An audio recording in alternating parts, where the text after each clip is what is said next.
கர்த்தருடைய நாமத்தை நான் நன்றியோடு ஸ்தோத்திரிக்கிறேன். I praise the holy name of the Lord with thanksgiving. நமக்கு இந்த வருடமும் இந்த ஷனாய் நகரிலே தமக்கத்திலே நமக்கு வேத பாடங்கள் நடத்தும்படி கர்த்தர் எல்லாவற்றையும் அனுகூலமாக்கி தந்தார். Even this very year the Lord enabled and made all these things convenient so that we may conduct our Bible study at Shanai Nagar here. இந்த இடம் நமக்கு கிடைப்பதற்கு பல தடைகள் இருந்தன. ஆனால் கர்த்தர் தாமே முன்னின்று நமக்கு தடைகளை நீக்கிறவராக இருந்தார். Even there were a lot of obstacles so that we might not get this place for the Bible study to be converted, but the Lord was marching forward and the Lord enabled all these things to happen. நம்முடைய ஜீவியத்திலே நாம் ஒரு ஆண்டவருக்கு மகிமைக்காக ஒரு ஊழியத்தை செய்ய விரும்பும்போது அதற்கு எதிர்ப்புகளும் உண்டு என்பதை நாம் அறிந்து கொள்ள வேண்டும். And we have to understand that when in our life we want to do something for the glory of God, of course there are obstacles against that. கர்த்தர் நம்மோடு இருக்கிறபடியால் அவைகளை பற்றி நமக்கு கவலை இல்லை. Because the Lord is with us, we need not have to worry about that. நாம் தாழ்த்தி தேவ சமூகத்தில் நம்மை சுத்திகரித்துக் கொள்ளும்போது தடைகள் எல்லாவற்றையும் நீக்கி தருகிறார் கர்த்தர். When we humble ourselves and sanctify our life in the presence of the Lord is removing all the obstacles. Pastor Jayasekar சுகத்தோடு நம்முடைய மத்தியிலே இல்லாவிட்டாலும் அது கர்த்தர் எல்லாம் நமக்கு நன்மைக்காக இப்படி அனுமதிக்கிறார். Though our dear Pastor Jayashekhar is not found with sound health in our midst, but the Lord is admitting all these things. அதெல்லாம் நமக்கு ஒரு பெரிய விஷயம் அல்ல. And all those things are not great matters. கர்த்தருடைய காரியங்கள். And all these things belong to God. மறைவானவைகள் கர்த்தருடையவைகள். And all the things which are hidden are belonging to God. Amen. வெளிப்படுத்தப்பட்டவைகள் நம்முடையவைகள். All the things which are declared outwardly, they are belonging to us. ஆனால் ஒரு அளவுக்கு மேலே எந்த காரியத்தையும் நாம் சிந்திக்க கூடாது.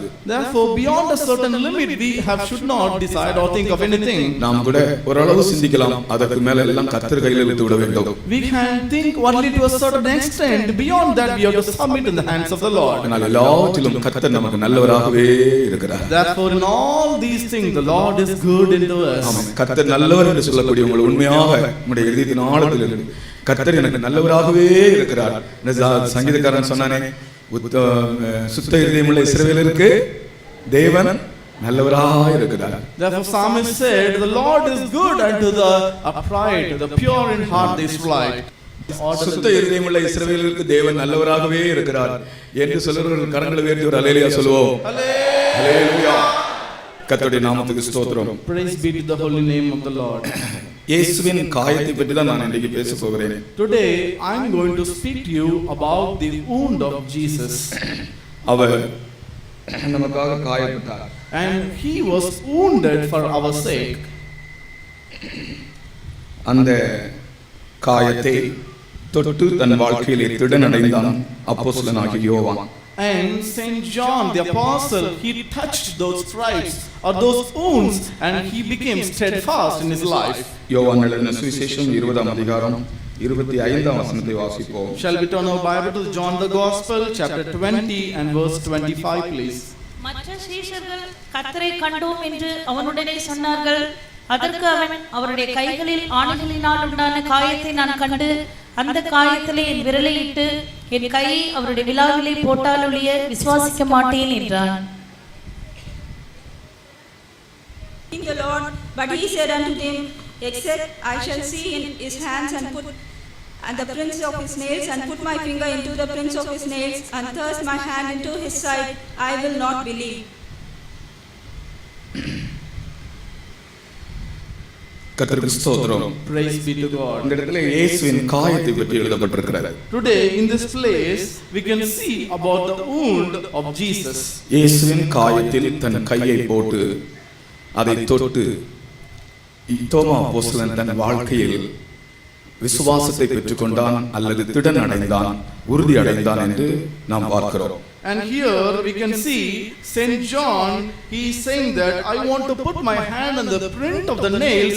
By doing that he became steadfast, or he made his life to be assured. தோமா மாத்திரமல்ல, நம் ஒவ்வொருவரையும் திடப்படுத்தின காயங்கள் தான் நம் அருமை இயேசுவின் காயங்கள். not only unto Thomas, but our beloved Jesus, whose wounded or whose stripes or print of the nails, that is what made our life steadfast. இயேசு கிறிஸ்துவின் காயங்கள் நிமித்தம் உங்கள் ஜீவியத்தில் உறுதி அடைந்தவர்கள், ஆறுதல் அடைந்தவர்கள், குணமடைந்தவர்கள், தைரியம் அடைந்தவர்கள், நம்பிக்கை அடைந்தவர்கள் கரங்களை உயர்த்துங்கள். ஆமென். ஆமென். அல்லேலூயா தான் போதாது. அல்லேலூயா இந்த சத்தம் போதாது. திடன் அடைந்தால் எப்படி அந்த அந்த சப்பானி சுகமான உடனே அவன் எப்படி அவன் வெளிப்படுத்தினான், அந்த எப்படி அதை வெளிப்படுத்தினான் பாருங்க. அந்த சந்தோஷத்தை, அந்த விடுதலையை எப்படி எக்ஸ்பிரஸ் பண்ணான். ஒரு முறை நான் அந்த சின்ன பிள்ளைகளுக்கு கூட்டம் நடத்திட்டு இருந்தேன். சின்ன பிள்ளைகளுக்கு கேட்டேன், டே நான் உங்ககிட்ட ஒரு காரியம் கேட்க போறேன்டான்னு சொன்னேன். என்ன காரியம்னு கேட்டானுங்க. எல்லாம் சின்ன பிள்ளைங்க, சண்டே ஸ்கூல் பிள்ளைங்க. அன்றைக்கு அந்த சப்பானிய பேதுரு சுகமாக்கினானே, உடனே அந்த சப்பானி குதித்து தேவனை துதித்தான், நின்று துதித்து குதித்து தேவனை துதித்தான் என்று எழுதப்பட்டிருக்கிறதே, அது எப்படி அந்த சப்பானி குதிச்சிருப்பாடா, யாராவது காட்ட முடியுமான்னு சொன்னேன். உடனே 2-3 பசங்க ஸ்டேஜில் வந்து அந்த சப்பானி எப்படி குதிச்சிருப்பான்னு சொல்லி காட்டினாங்க, குதிச்சே காட்டினாங்க. எல்லாருக்கும் ரொம்ப தைரியம், சந்தோஷம் ஆகி போச்சு. At that time, 2-3 boys came forward to the stage and performed that act, and everyone was filled with joy. கர்த்தருக்கு ஸ்தோத்திரம். Praise be to God. இயேசு கிறிஸ்துவின் காயங்களால் அதை தொட்டு தன் வாழ்க்கையிலே வந்த அவிசுவாசத்திலிருந்து விடுதலையாகி தான் திடனடைந்து பலனடைந்து அப்போஸ்தலனாக, ஒரு ஆசீர்வாதமான அப்போஸ்தலனாக மாறினானே தோமா அப்போஸ்தலன். அதுபோல இந்த அருமை இயேசுவினுடைய காயங்கள் நிமித்தம் ஆறுதல் அடைந்தவர்களும், குணமடைந்தவர்களும், சுகமடைந்தவர்களும், தைரியம் அடைந்தவர்களும், நம்பிக்கையை பெற்றுக் கொண்டவர்களும், விசுவாசத்தில் பலனடைந்தவர்களும் கரங்களை உயர்த்தி அல்லேலூயா சொல்லுங்க. அல்லேலூயா, அல்லேலூயா, அல்லேலூயா, அல்லேலூயா என்றென்றும் ஆனந்தமாய் ஆனந்தமாய் ஆர்ப்பரிப்போம் என்றென்றும். ஓ நோய்களை கல்வாரி சிலுவையில் சுமந்தவர், அடியாரின் நோய்களை கல்வாரியில் தீர்த்ததால். அல்லேலூயா, அல்லேலூயா, அல்லேலூயா என்றென்றும். ஆனந்தமாய் ஆனந்தமாய் ஆர்ப்பரிப்போம் என்றென்றும். நோய்களை Kalvari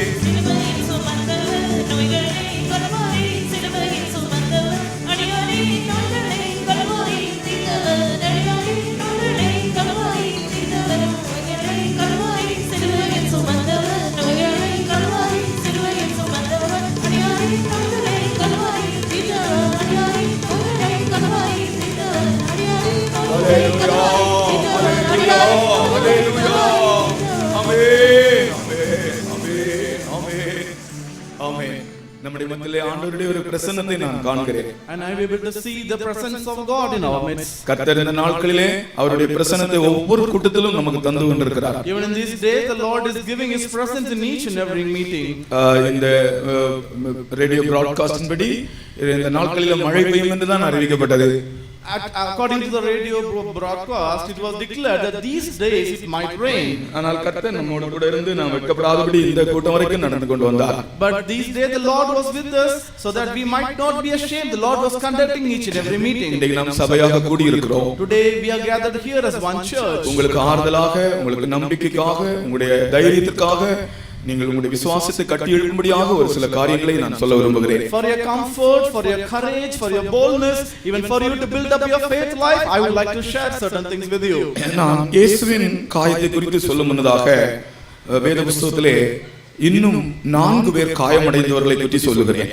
And before I speak about the wound of Jesus, I would like to share with you about 4 other men who were wounded in the book of the Bible. வேத புத்தகத்தில் அநேகர் காயமடைந்திருக்கிறார்கள். In the book of the scripture, many people are being wounded. அவர்களுடைய காயத்தின் நோக்கம் என்ன, அதனுடைய பலாபலன் என்ன என்று நாம் அங்கே காண முடிகிறது. What was the purpose of those wounds, or what were the consequences of those wounds? That is what we can find here. முதலாவது காயமடைந்தவன் ஆபேல். The first man who was wounded, he was Abel. இயேசு கிறிஸ்துவும் காயமடைந்து மரித்தார், ஆபேல் கூட காயமடைந்து மரித்து விட்டான். Even Jesus Christ was wounded and he was dead. Even likewise Abel was wounded, he was dead. ஆபேல் காயமடைந்ததன் காரணம் என்ன தெரியுமா? You know what is the reason why Abel was wounded? ஆபேல் காயமடைந்ததன் காரணம் அவனுடைய சகோதரனுடைய அக்கிரமம்தான். The reason why Abel was wounded because of the iniquity of his brother. அவனுடைய சகோதரனுடைய அக்கிரமம் தான் அவனை காயப்படுத்தியது. The wickedness of his brother wounded the life of Abel. ஆபேலுடைய ஜீவியத்தில் அக்கிரமம் இல்லை. There was no iniquity found in the life of Abel. அதுபோல இயேசுவின் ஜீவியத்திலும் அக்கிரமம் இல்லை, ஆனால் அவர் காயமடைந்து மரித்தார்.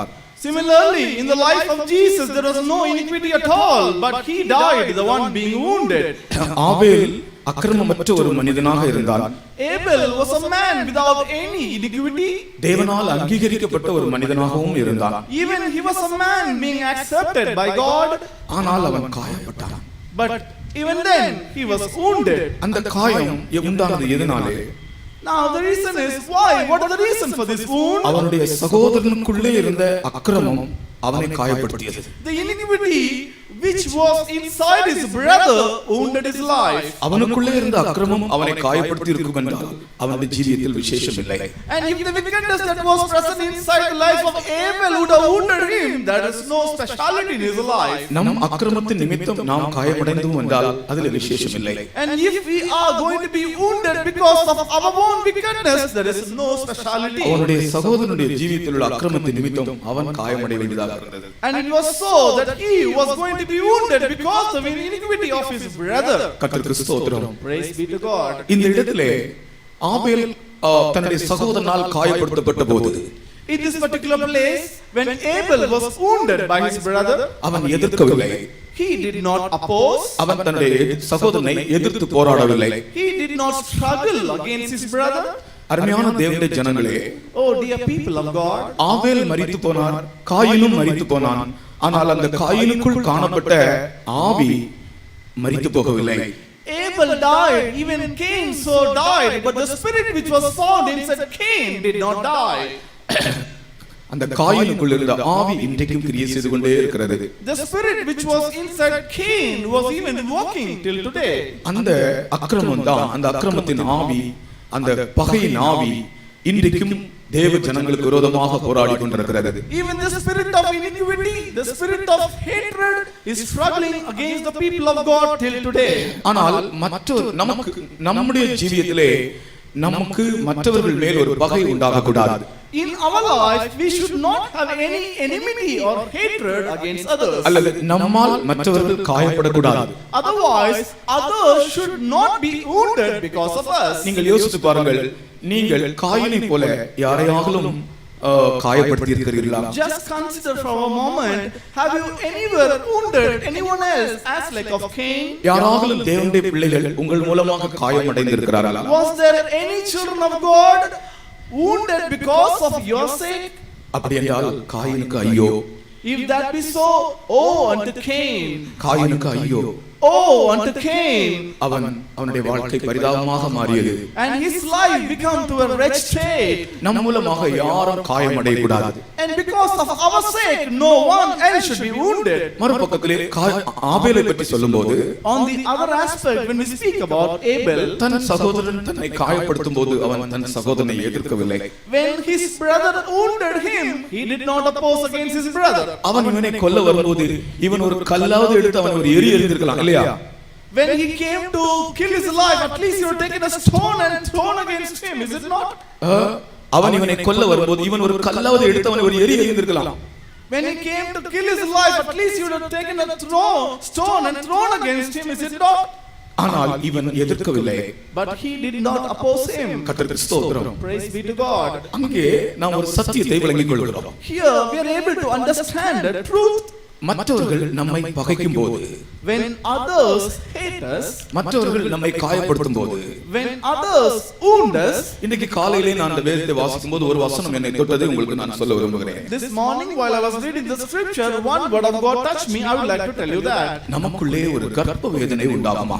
And there will be a pain of travel inside us. இயேசு கிறிஸ்துவை பின்பற்றுகிறவர்களுக்கு நான் சொல்லுகிறேன், I would like to share these words with the people who belong or follow Jesus. கிறிஸ்தவன் என்று அழைக்கப்படுகிறவனுக்கு சொல்லுகிறேன், I will like to say this unto the one who is called as Christian. விசுவாசிகள் என்று அழைக்கப்படுகிறவர்களுக்கு சொல்லுகிறேன். I am going to say this unto the people who are called believers. ஏசாயா தீர்க்கதரிசனத்தை வாசித்து பாருங்கள். Read the prophetical book of Isaiah. 66ஆம் அதிகாரம் 5, 6, 7 வசனங்கள் அப்படி வாசித்து வாங்க சொல்றேன். And kindly turn to the book of Isaiah chapter 66. Read verses 5, 6 and 7. Let me share with you. கர்த்தருடைய வசனத்துக்கு நடுங்குகிறவர்களே, அவருடைய வார்த்தையை கேளுங்கள். என் நாமத்தின் நிமித்தம் உங்களை பகைத்து உங்களை அப்புறப்படுத்துகிற உங்கள் சகோதரர் கர்த்தர் மகிமைப்படுவாராக என்கிறார்களே, அவர் உங்களுக்கு சந்தோஷம் உண்டாகும்படி காணப்படுவார், அவர்களோ வெட்கப்படுவார்கள். நகரத்திலிருந்து அமளியின் இரைச்சலும் தேவாலயத்திலிருந்து சத்தமும் கேட்கப்படும். அது தமது சத்துருக்களுக்கு சரிக்கு சரி கட்டுகிற கர்த்தருடைய சத்தம் தானே. பிரசவ வேதனைப்படும் முன் பெற்றால், கர்ப்ப வேதனை வரும் முன் ஆண் பிள்ளையை பெற்றால். பாருங்கள் எவ்வளவு அருமையான வசனம். இந்த கால வேளையில் நான் வாசித்த போது என்னை அதிகமாக தொட்டது. Just consider the word of God. What a very good word of God. This word touched me when I read this in this morning. அந்த 5ஆம் வசனம் ஒரு முறை கூட தயவு செய்து படிங்க. Kindly read verse number 1 once again please. கர்த்தருடைய வசனத்துக்கு நடுங்குகிறவர்களே, அவருடைய வார்த்தையை கேளுங்கள். என் நாமத்தின் நிமித்தம் உங்களை பகைத்து உங்களை அப்புறப்படுத்துகிற உங்கள் சகோதரர் கர்த்தர் மகிமைப்படுவாராக என்கிறார்களே. அவருடைய இயேசு கிறிஸ்துவினுடைய நாமத்தின் நிமித்தம் நம்மை பகைத்து நம்மை அப்புறப்படுத்தி நம்மை காயப்படுத்துகிற அந்த சந்தர்ப்பத்திலே நமக்கு என்ன உண்டாகுமா தெரியுமா? அந்த வேளையிலே நாம் எதிர்க்க கூடாது. கர்த்தர் பழி வாங்குகிறாராம். நகரத்திலிருந்து 2 சத்தம் கேட்கப்படுகிறது, தேவாலயத்திலிருந்து சத்தம் கேட்கப்படுகிறது. கர்த்தர் பழி வாங்குற சத்தம், நாம் பழி வாங்க கூடாது. அடுத்த வசனத்தில் சொல்லப்பட்டிருக்கிறது, கர்ப்ப வேதனை வருமுன் பெற்றாள். அது யாரை பற்றி தெரியுமா? கர்ப்ப வேதனை வருமுன் பெற்றாள். அது யாரை பற்றி சொல்லப்பட்டிருக்கிறது என்றால், வெளிப்படுத்தின விசேஷம் 12 அதிகாரத்திலே இதோ ஒரு ஸ்திரீ கர்ப்ப வேதனை அடைந்து ஒரு ஆண் பிள்ளை பெறும்படி அலறினாள். அதுதான் சபையின் பிரசவ வேதனை. And that is called the church, the pain of travail. மற்றவர்கள் உங்களை பகைக்கும் போது, when other people hate you, உங்களை காயப்படுத்தும் போது, when others wound you, நீங்கள் அவர்களை பழி வாங்க கூடாது. You should not take any vengeance against them. அதற்கு பதிலாக கர்த்தர் என்ன செய்கிறார்? In other way, what the Lord does to that? நகரத்தில் ஒரு அமளியின் சத்தம் கேட்கப்படுகிறது. And there is a voice of shout is being heard out of the city. தேவாலயத்தில் ஒரு சத்தம் கேட்கப்படுகிறது. There is a voice heard out of the temple of God. அது என்ன சத்தமா? What is that voice? நீ அமைதியா இருக்கிறதுனால் கர்த்தர் பழி வாங்குற சத்தமா? Because you are keeping silent, the Lord is taking vengeance. கர்த்தருக்கு ஸ்தோத்திரம். Praise be to God. நீ அமைதியாக இருக்கிறபடியால் கர்த்தர் பழி வாங்குகிற சத்தம். Because you are quiet, the voice of the vengeance of God. மற்றவர்கள் உன்னை காயப்படுத்தும் போது, when others do wound you, காயினை போன்றவர்கள் உன்னை காயப்படுத்தும் போது, when people like Cain ruin your life, நீ அவர்களுக்கு பழி வாங்கினால் உனக்குள் ஒரு கர்ப்ப வேதனை உண்டாகி ஒரு ஆண் குழந்தையை நீ பிரசவிக்க முடியாது. ஜெய ஜீவியத்தை நீ பெற்றெடுக்க முடியாது. And if you take vengeance against them, you cannot conceive and bring forth a male child. Otherwise, you cannot do a victorious life. ஒரு பெரிய பிரசவ வேதனை நமக்குள் உண்டாக வேண்டும். And there should be a great travel inside us. அந்த வெளிப்படுத்தின விசேஷம் 12ஆம் அதிகாரத்தை வாசித்து பாருங்கள். Can you turn to the book of Revelation chapter 12 and ஒரு ஸ்திரீ சூரியன் மேல் நின்றாள். And there appeared a woman upon the sun. அது ஒரு ஸ்திரீ சூரியனை அணிந்திருந்தாள். And she had put upon the sun. அவளுடைய பாதங்கள் சந்திரனின் மேல் நின்றது. And the moon under her feet. அவள் அன்றியும் ஒரு பெரிய அடையாளம் வானத்திலே காணப்பட்டது.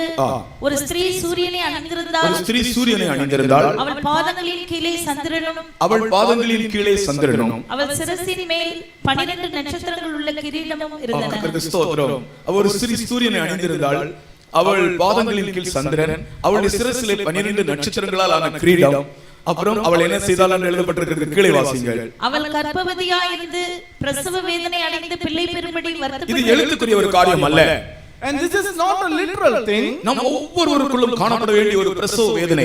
And this is a travel which should be found in each and every one of us. ஜெய ஜீவியத்தை பிறப்பிக்கும்படி, in order to bring forth a overcoming life, உனக்குள்ளே காணப்பட வேண்டிய ஒரு வேதனையை தான் இது காண்பிக்கிறது. And this symbolizes the pain which should be found inside you. இந்த பிரசவ வேதனையை ஏசாயா தீர்க்கதரிசன புத்தகத்தில் தீர்க்கதரிசனமாக உரைக்கப்பட்டிருக்கிறது. And this same travel has been prophesied in the prophetical book of Isaiah. உங்களை மற்றவர்கள் பகைக்கும்போது, when others others hate you, உங்களுக்குள்ளே ஒரு பிரசவ வேதனை உண்டாக வேண்டும். there should be a trouble inside you. கர்த்தருக்கு ஸ்தோத்திரம். Praise be to God. அவர்களை பழிவாங்கும்படியான பிரசவ வேதனை அல்ல, Not a spirit of vengeance in order to take against them. அவர்கள் உங்களுக்கு செய்த தீமை நிமித்தம் உண்டான வேதனை அல்ல, Not a pain because of the evil which they did unto you. நீங்கள் பிறப்பிக்க வேண்டிய அந்த ஆண் குழந்தை நிமித்தம் உண்டாகிற வேதனை. And this is the travel because you have to bring forth a male child. இன்னைக்கு அநேகர் பைபிளை படிக்கிறார்கள், ஆனால் பைபிள்ல எழுதப்பட்டிருக்கிறது என்னதென்று விளங்கிக் கொள்ளாமல் இருக்கிறார்கள். Today, of course, many people read the scripture of God, but they are not able to understand what has been written thereof. மற்றவர்கள் உங்களை காயப்படுத்துகிறார்களா? Are others wounding you? மற்றவர்கள் உங்களை காயப்படுத்துகிறார்களா? And are others wounding your life? நீங்கள் காயினை போன்றவர்களால் காயம் அடைந்தது உண்மையா? It is true that you have been wounded because of the people like Cain. நீ ஆபேலா இருந்தால், If you are able, நிச்சயமாக உனக்குள்ளே ஒரு பிரசவ வேதனை. certainly you will have a travel inside you. நான் அதை புதிய ஏற்பாட்டு சத்தியத்தோடு கலந்துதான் இன்றைக்கு பேசுகிறேன். Today I am mingling this chapter along with the New Testament truth. உலகம் இன்றைக்கு பகையினூடாக அமிழ்ந்து போய் கொண்டிருக்கிறது. Today the whole world has been submerged inside hatred. எங்கே பார்த்தாலும் பகைகள் தான், Wherever you look at the place, only hatred. எங்கே பார்த்தாலும் விரோதங்கள் தான், Everywhere enmity.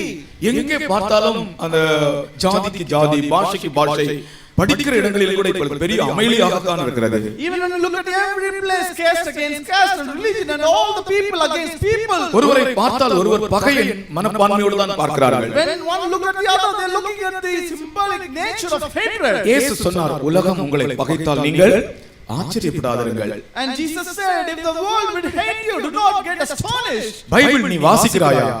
Are you reading the scripture? உன் வீட்டில் பைபிள் இருக்கிறதா? Do you have Bible at your home? உன் பைபிளை நீ வாசிக்கிறாயா? Are you reading the scripture? வேத வசனம் உனக்குள் கிரியை செய்கிறதா? Is the word of God working in you? கர்த்தருக்கு ஸ்தோத்திரம். Praise be to God. ஆபேல் எதிர்க்கவில்லை. Abel did not oppose. உங்களை யாராவது துக்கப்படுத்தி இருந்தால், அவர்களை எதிர்த்து நீங்கள் ஒரு வார்த்தையாகவும் பேசி இருந்தால், கர்த்தர் உங்கள் நிமித்தம் பழி வாங்க மாட்டார். If anyone would have grieved you, if you have spoken against even one single word against them, then the Lord will not. ஆபேல் ஒரு வார்த்தை கூட எதிர்த்து பேசவில்லை. Abel did not speak one single word. இவன் தன்னை சொந்த சகோதரன் தன்னை கொலை செய்யும்படி வருகிறான். Even his own brother is coming to kill his life. சும்மா அடிக்கும்படியாக கொலை செய்யும்படியாகவே வருகிறான். Not just to beat us up, but to murder. ஆனால் இவன் எதிர்க்கவே இல்லை. But he did not oppose. இவனுக்கு பலன் இல்லாததனால அல்ல. Not that he did not have strength. இவனுக்கும் பலன் இருந்திருக்கும். Of course he also had strength. இவனுக்கு பலன் இல்லாததனால அல்ல. Not that he did not have strength. இவன் அங்கிருந்து தப்பி ஓட முடியாததனால அல்ல. Not that he was not able to flee out of that place. அந்த அக்கிரமத்தின் நிமித்தம் அவன் காயமடையும்படி ஒப்பு கொடுத்தான். And because of this iniquity he submitted into his hands. கடைசியில் அது மரணத்தையும் ஏற்றுக்கொண்டான். And at the end he was able to accept the death. கர்த்தருக்கு ஸ்தோத்திரம். Praise be to God. நாம் இந்த நாட்களில் எப்படி இருக்கிறோம்? How are we in these days? காயமடைந்த ஆபேல், The wounded Abel, அந்த தன்னை காயப்படுத்தினவனுடைய அக்கிரமத்தை தன்மேல் ஏற்றுக்கொண்டது போல, as he accepted the iniquity of the one who wounded upon him, மௌனமாக இருந்தது போல, as he kept silence. உங்களுக்கு விரோதமாக வருகிறவர்களை, பகைக்கிறவர்களை நீங்கள் மனப்பூர்வமாய் ஏற்றுக்கொள்ள முடிகிறதா? Are you able to accept with the whole heart the people who come against you, the one who hate you? அப்படி என்றால் இந்த 7ஆம் வசனத்திலே தொடர்ந்து சொல்லப்படுவது போல, கர்ப்பவேதனைப்படும் முன் பெற்றாள். If that be so, as we read in the verse number 7, that he brought forth before she traveled. கர்ப்பவேதனைப்படும் முன் பெற்றாள். She brought forth before she traveled. அதனுடைய அர்த்தம் என்ன? What is the interpretation of that? கர்த்தராகிய நம்முடைய வாழ்க்கையிலே ஒரு நாம் ஒரு ஜெயஜீவியத்தை நீங்கள் விரும்பினால், இந்த ஜெயஜீவியத்தை நீங்கள் உங்களை அறியாமலேயே கர்த்தர் உங்களுக்கு தருவார். If you desire overcoming in life, in your life, then the Lord, without your knowledge, he will give unto you. நீங்கள் காயப்பட்டவர்களாய் மாறுங்கள். And you have to become as one being wounded. அந்த வேதனையை ஏற்றுக்கொள்ளுங்கள். Accept that pain. அது அந்த காயத்தின் நிமித்தம் உண்டான வேதனை அல்ல, ஒரு பிரசவ வேதனையாகவே நீங்கள் ஏற்றுக்கொள்ளுங்கள். That is not as a pain because of the wound. Accept that as a pain of travel. பதில் பேச போகாதீர்கள். Do not go and speak against. அவர் தாழ்த்தின போது அவருடைய நியாயம் எடுபட்டது. And when he humbled, his justice was taken away. உலகத்தில் இருக்கிற ஜனங்களிலே மிகவும் தரம் வாய்ந்த ஒரு ஜனமாகத்தான் ஆண்டவர் நம்மை மாற்ற விரும்புகிறார். And the Lord must be a mean generation upon all the people of this world. உன்னுடைய வார்த்தை தரக்குறைவான வார்த்தையாக இருக்கிறது அல்லவா? And as your words are just mean words, நீ எத்தனையோ முறை தரக்குறைவான வார்த்தையை பேசவில்லையா? in many communication have you not spoken untoward mean words? உங்களுடைய மனசாட்சியிலிருந்து நீங்க சொல்லுங்க. Out of your conscience just speak out. யாராவது உங்களை துக்கப்படுத்தும் போது அவன் என்னை தரக்குறைவாய் பேசவில்லையா? When someone would have grieved you, have you not spoken in untoward way? உன்னை காயப்படுத்துகிறவர்களை தரக்குறைவாய் நீ நினைக்கவில்லையா? And the people who are being that wounded you, did not you think against them in untoward way? அப்படி அல்லாத ஆபேலின் ஆவி அல்ல. That is not the spirit of Abel. மற்றவர்களுடைய பகையை, மற்றவர்கள் நம்மை வேதனைப்படுத்துகிற வேதனையை நாம் ஏற்றுக்கொள்ளும் போது நமக்குள்ளே அது ஒரு பிரசவ வேதனையாய் மாறுகிறது. And when others grieve us, when others wound us, when we accept that, that becomes a travel in our life. கர்த்தருக்கு ஸ்தோத்திரம். Praise be to God. இதுதான் ஆபேலின் காயம். This is called the wound of Abel. அடுத்து இன்னொரு மனுஷன் காயப்பட்டதை பற்றி வாசிக்கிறோம். Next we read about a man who was nextly wounded. அவன்தான் லாமேக்கு. And he is called Lamech. ஆதியாகமம் 4 அதிகாரம் 23 வசனத்திலே In the book of Genesis chapter 4 and verse 23. லாமேக்கு காயப்பட்டான். And Lamech, he was wounded. வாசிங்க. Kindly read that word please. லாமேக்கு தன் மனைவிகளை பார்த்து, ஆதாளே சில்லாளே, நான் சொல்வதை கேளுங்கள். லாமேக்கின் மனைவிகளே, என் சத்தத்துக்கு செவி கொடுங்கள். லாமேக்கின் மனைவிகளே, என் சத்தத்துக்கு செவி கொடுங்கள். எனக்கு காயம் உண்டாக ஒரு மனுஷனை கொன்றேன். எனக்கு காயம் உண்டாக ஒரு மனுஷனை கொன்றேன். இவனுக்கு காயம், மற்ற மனுஷனுக்கு மரணம். எனக்கு காயம் உண்டாக ஒரு மனுஷனை கொன்றேன். இவனுக்கு காயம், அந்த மனுஷனுக்கு மரணம். I have slain a man to my wounding, which means எனக்கு காயம் உண்டாக ஒரு மனுஷனை கொன்றேன். I have slain a man to my wounding. அப்ப இவன் ஒரு மனுஷனை கொன்னுட்டான். Which means he has killed a man. இவனுக்கு காயம், மற்ற மனுஷனுக்கு மரணம். He is wounded, the other man is died. இந்த லாமேக்கு காயமடைந்தான். Lamech was wounded. இந்த காயத்தின் நிமித்தம் ஒரு மனுஷன் செத்து போனான். And because of this wound, the other man died. இந்த காயம் எதை காண்பிக்கிறது? What does this wound symbolize? Generational curses, அதாவது பரம்பரை சாபம். This speaks about the generational curses. இவனுடைய பூர்வ பிதாவாகிய அந்த காயினிடத்திலிருந்து வந்த பரம்பரை சாபம். And this is a generation curse which came from his forefather Cain. அக்கிரமத்தின் தொடர்ச்சியை காண்பிக்கிறது. This speaks about the proceeding forth. சில குடும்பங்களிலே பாருங்கள், அவங்களுடைய தாத்தா, அவங்களுடைய தாத்தாவுடைய தாத்தா, அவங்களுடைய அக்கிரமம் அந்த குடும்பத்துல தொடர்ந்து வந்து கொண்டே இருக்கும். அந்த சந்ததிகளும் அதே பாவத்தை செய்துட்டே இருப்பாங்க. Just look at certain family, their grandfather, forefather, ancestors, they will continue to do the same sin. எத்தனையோ குடும்பங்களில் பரம்பரை சாபங்கள். And so many families for generations together curse.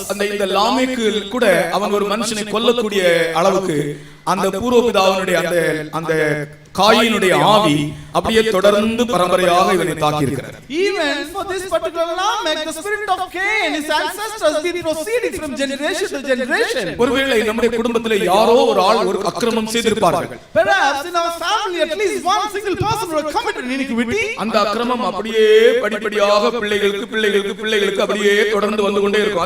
அது தொடர்ந்து வரக்கூடிய ஒரு ஆவி இருக்கிறது. And that spirit of iniquity which follows step by step from generation to their children, then to the next pair. அக்கிரமமும் சாபமும் தொடர்ந்து வரக்கூடிய ஒரு தன்மை உண்டு. And sin and iniquity has got a nature to follow or proceed. நம்ம குடும்பத்துல யாராவது உங்களுடைய அப்பாவோ, உங்களுடைய அப்பாவுடைய அப்பாவோ, அல்லது உங்களுடைய தாத்தாவுடைய தாத்தாவோ அப்படி யாராவது ஒரு ஆள் ஒரு பயங்கர அக்கிரமம் செய்து உண்டானால் அந்த அக்கிரமம் அப்படியே உங்களுடைய குடும்பத்திலே தொடர்ந்து வரக்கூடிய ஒரு தன்மை இருக்கிறது. In your family, your ancestor, your forefather, grandfather, father, someone who did some mistake or iniquity or sin, that will follow. That is the nature of that. அதற்கு முன்னே அங்கே நீங்கள் இயேசுவை கொண்டு வந்து விட்டால் அந்த பரம்பரை சாபத்துக்கு ஒரு முடிவு உண்டு. And before that, in front of that, if you bring Jesus, that has got a nature to change that. மற்றவர்களுடைய அக்கிரமம் நம்முடைய ஜீவியத்திலே தொடர்ந்து வரக்கூடாது. And others' iniquity should not follow or pursue in our life. அது உங்களுடைய ரிலேஷன்ஸா இருக்கலாம், அல்லாவிட்டால் உங்களுடைய ஃப்ரெண்ட்ஸாக இருக்கலாம், அல்லாவிட்டால் மற்ற யாராக இருக்கலாம். அவர்களுடைய ஜீவியத்தில் இருக்கிற அக்கிரமம் நம்முடைய ஜீவியத்திலே தொடர்ந்து வரக்கூடாது. That may be your relatives, your friends, or someone may be, but their iniquity should not follow in our life. லாமேக்குக்கு சம்பவித்தது அதுதான். That is what happened in the life of Lamech. இவனுக்கு பூர்வ பிதாக்களுடைய அந்த சாபம் இவனுடைய வாழ்க்கையை பின்தொடர்ந்து வந்து கொண்டே இருந்தது. Even the curse of his forefathers was pursuing his life. அப்பா ஒரு கொலைகாரனா இருந்தா மகன் கூட ஒரு கொலைகாரனா இருப்பான் பாருங்க. If your father is a murderer, just look at the son, he will also be a murderer. அப்பா ஒரு திருடனா இருந்தால் மகன் கூட ஒரு திருடனா இருப்பான். Just look, if the father is a thief or a robber, the son will be the same way. அப்பா ஒரு பொருளாசைக்காரனா இருந்தால், ஒரு பொய் பேசுறவனா இருந்தால், அதே ஆவி மகனுக்குள்ள அப்படி வரும். If the father is a man of covetousness or a liar, the same spirit will be found in the life of a son. ஆக நான் தன் பிதாக்களுக்கு நான் சொல்லுகிறேன், உனக்குள்ள இருக்கிற சுபாவம் உன் மகனுக்குள்ள வரும், உன் மகளுக்குள்ள வரும். That is the reason, this is what I say unto the fathers, the nature which is inside will come to your son, your daughter. அப்பா அம்மா லவ் மேரேஜ் பண்ணியிருந்தால் அவங்க பிள்ளைகளும் லவ் மேரேஜ் பண்ணணும். நீங்க பாருங்க, அப்பா அம்மா மனஸ்தாபப்பட்டால் ஒழிய அப்பா அம்மா கர்த்தாவே நாங்கள் செய்தோம், பின்னாட்களை சத்தியத்தை அறிந்த பிற்பாடு நாங்கள் இப்படி செய்திருக்க கூடாது கர்த்தாவே, இது சரியான ஒரு மேரேஜ் அல்ல, எங்களுக்கு மன்னியும் என்று அப்படி தாழ்த்தி ஆண்டவர் சமூகத்தில் வந்திருந்தால் ஒழிய அதை பிள்ளைகளை பின்தொடராது. இல்லாவிட்டால் அப்பா அம்மா லவ் மேரேஜ் பண்ணா பிள்ளைகளும் அப்படிதான் போவாங்க. Otherwise the dad and the mom will do a love marriage, the children will be found in the same way. இந்த பரம்பரை சாபங்கள் அப்படியே தொடர்ந்து வரக்கூடிய தன்மை உடையவைகள். And this generation curse has got the nature to pursue along. அதனால என்ன செய்ய வேண்டும்? That is what நம்முடைய குடும்பத்தில் ஒரு பரம்பரை சாபம் இருந்தால், if we have a generation curse in our family, அந்த காயினுடைய அக்கிரமம் இந்த லாமேக்குக்கு வந்தது போல வராமல் இருக்கும்படி, and for this iniquity which came in the life of Lamech, which was Cain, not in our life, அங்கே கல்வாரி சிலுவையை கொண்டு வந்து விட வேண்டும். and we have to bring the cross of Calvary over there. Kalvari சிலுவைதான் சாபத்தை தொலைத்த இடம்.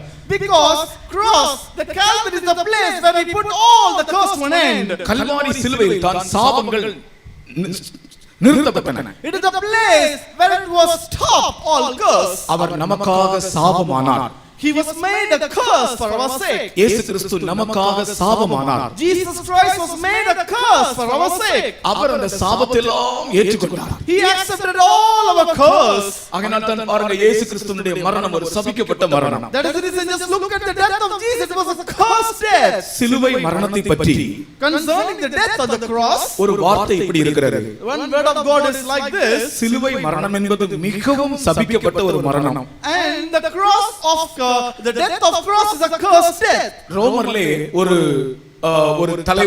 ராஜா இப்படி சொன்னான். In the Roman, there was a king who said like this. ரோம பிரஜைகளுடைய சரீரத்திலிருந்து மட்டுமல்ல, ரோம பிரஜைகளுடைய மனதிலிருந்து கூட இந்த சிலுவை மரணம் அகற்றப்பட வேண்டும். அது அவ்வளவு சபிக்கப்பட்ட மரணம் என்று சொன்னான். Not only from the physical body, but even from the mind of the citizens of Romans, this death of the cross should be removed, because that is such a cursed death. சிலுவையிலே ஆண்டவர் நம்முடைய சாபத்தை எல்லாம் ஏற்றுக்கொண்டார். Even in the cross, the Lord accepted all our curse. ஒரு மனுஷன் சிலுவை அண்டையிலே வந்து விட்டால், if a man come nigh unto the cross, ஒரு மனுஷன் சிலுவையில் அறையப்பட ஒப்புக் கொடுத்தால், the man will accept him to be submitted to be nailed on the cross. அந்த தாத்தாவுடைய அப்பாவுடைய அந்த மாதிரி வரதான சாபங்களுக்கு ஒரு முடிவு வந்து விடுகிறது. And then there's an end to the curse which came from the ancestors, from the forefathers. கர்த்தருக்கு ஸ்தோத்திரம். Praise be to God. உங்க யாரையாவது வீடுகளில் பரம்பரை சாபங்கள் தாக்குகிறதா? And is there any of your house been affected by the curse of generation? உன்னுடைய அப்பா செய்த பாவம் உனக்குள்ள வரும்.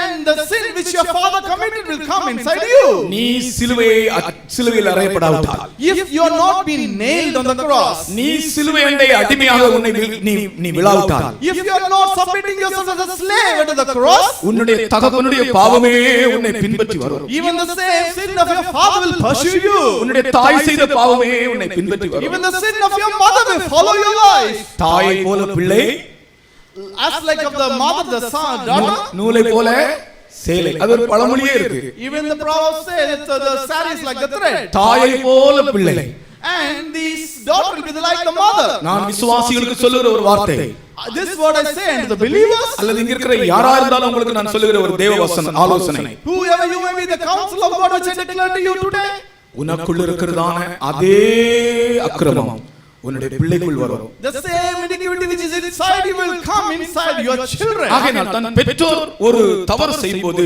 தேவ சமூகத்தில் அதிகமாய் மனஸ்தாபப்பட வேண்டும். that is the reason when the parents commit a mistake, they have to repent in the presence of God. அப்படி நம்முடைய தகப்பன் செய்த தப்பு நமக்குள்ளே வராதபடிக்கு சிலுவையை நாம் பற்றிக்கொள்ள வேண்டும். in that way, so that the sin which our father committed should not come inside us, we have to catch hold of the இயேசு cross. கிறிஸ்துவின் சிலுவை ஜெனரேஷனல் கர்சஸ்ல இருந்து, பரம்பரை சாபத்தில் இருந்து நம்மை விடுவிக்கிறது. the cross of Jesus delivers us from all the generational curse.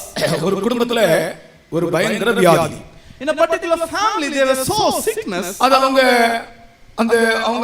தாய் தகப்பனுக்கு அந்த வியாதி இருந்தது, அந்த வியாதி அவங்க தாத்தா பாட்டிக்கும் இருந்தது. அப்படியே ஒரு பரம்பரை வியாதி. Even their father and mother had the same sickness, their grandma, grandfather and the ancestors had the same kind of sickness. இதுக்கு காரணம் என்ன என்றே தெரியவில்லை. And we did not know what is the reason. அவங்க சொல்றாங்க எங்க அப்பா அம்மாவுக்கு இது இருந்தது. And they said even my father and mom had the same. அவங்கள விசாரித்தால் அவங்க அப்பா அம்மாவுக்கு இருந்திருக்கு. And when they were inquired, even their father and mom had the same. இப்படி சில வேளை சில வியாதிகள் உங்களுடைய குடும்பத்தை தொடர்ந்து வரலாம். Likewise some kind of sickness will follow in your generation. அப்படிதான் இந்த லாமேக்கை அது தாக்கினது. Likewise in the similar way Lamech was been affected. ஆனால் லாமேக்கினுடைய சுபாவத்தில் வித்தியாசம் இல்லாதபடியினால் அவன் தெய்வ பயம் இல்லாதபடியினால் அவன் ஒருவனை கொன்றான். Because there was no change in the nature of Lamech, he killed a man. அவனுக்கு காயம் ஏற்பட்டது. And he was wounded. உனக்கு காயம் ஏற்படுகிறது, இன்னொரு ஆளை நீ கொலை செய்கிறாய். And you are being wounded, you are murdering one. இதுதான் லாமேக்குக்கு சம்பவித்த காரியம். This is what happened in the life of Lamech. Kalvari சிலுவையை பிடித்துக் கொள்ளுங்கள். Catch hold of the cross of Calvary. கல்வாரியை இன்னைக்கு விசுவாசிங்களே, உங்களுடைய சில குடும்பங்களிலே சில சாபங்கள் கிரியை செய்து கொண்டிருக்கிறது. And in some families some curse are working, believe cross. ஒரு சில நிமிஷங்கள் தருகிறேன் தியானத்துக்காக. I would like to give few minutes for you to meditate. சில குடும்பங்களிலே உங்களுடைய பரம்பரை சாபங்கள் வந்து கொண்டிருக்கிறது. In some family generational curses following. கர்த்தராகிய இயேசு கிறிஸ்து சிலுவையில் அறையப்பட்டவராக பிரத்யட்சமாய் உங்களுக்கு முன்பாக நிறுத்தப்படுகிறார். Lord Jesus Christ, the one being nailed on the cross, standing in front of you right away. கல்வாரியின் கருணை இதே. அந்த பாட்டை நாங்கள் பாட போகிறோம். Now we are going to sing about the compassion of cross. நீங்கள் விசுவாசித்தால் அந்த சிலுவை அண்டையிலே நீங்கள் வந்துவிட்டால் நிச்சயமாக உங்களை பின்தொடர்ந்து வருகிற சாபத்தில் இருந்து உங்களுக்கு ஒரு விடுதலை, அக்கிரமத்தில் இருந்து ஒரு விடுதலை கிடைக்கும். If you believe and come nigh to the cross of Calvary, you will be delivered from all sin and curse from generations. கல்வாரியின் கருணை இதே, காயங்களில் காணுதே, கர்த்தர் இயேசு பாடுனக்காய் கஷ்டங்கள் சகித்தாரே.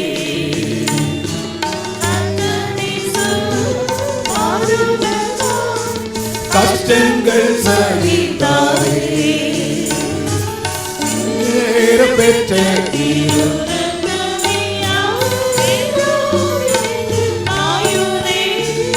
விசுவாசத்தோட பாருங்க. அவர் விழாவினின்று பாடுவே, விலையேற பெற்றோராய் உன்னை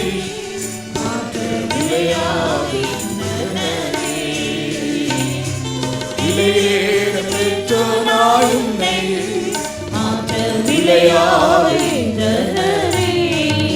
நீ எல்லாரும் பாடணும் எங்களோட. என்னோட உங்களுக்கு டியூன் இருந்தாலும் சரி இல்லாவிட்டாலும் சரி என்னோட சேர்ந்து பாடுங்க. சில பரம்பரை சாபங்கள், அக்கிரமங்கள் இந்த காயினுக்குள்ள இருந்துட்டு இந்த லாமைக்குள்ள வந்தது போல அப்படியே உங்க குடும்பத்தை பின்பற்றி கொண்டிருக்கிறது. நீங்க கல்வாரி அண்டை வாருங்கள், கல்வாரியை பற்றி பாடுங்கள், சிலுவையில் அறையப்பட ஒப்புக் கொடுங்கள். ஒருவன் சிலுவை அண்டை வரும்போது ரட்சிக்கப்படுகிறான்.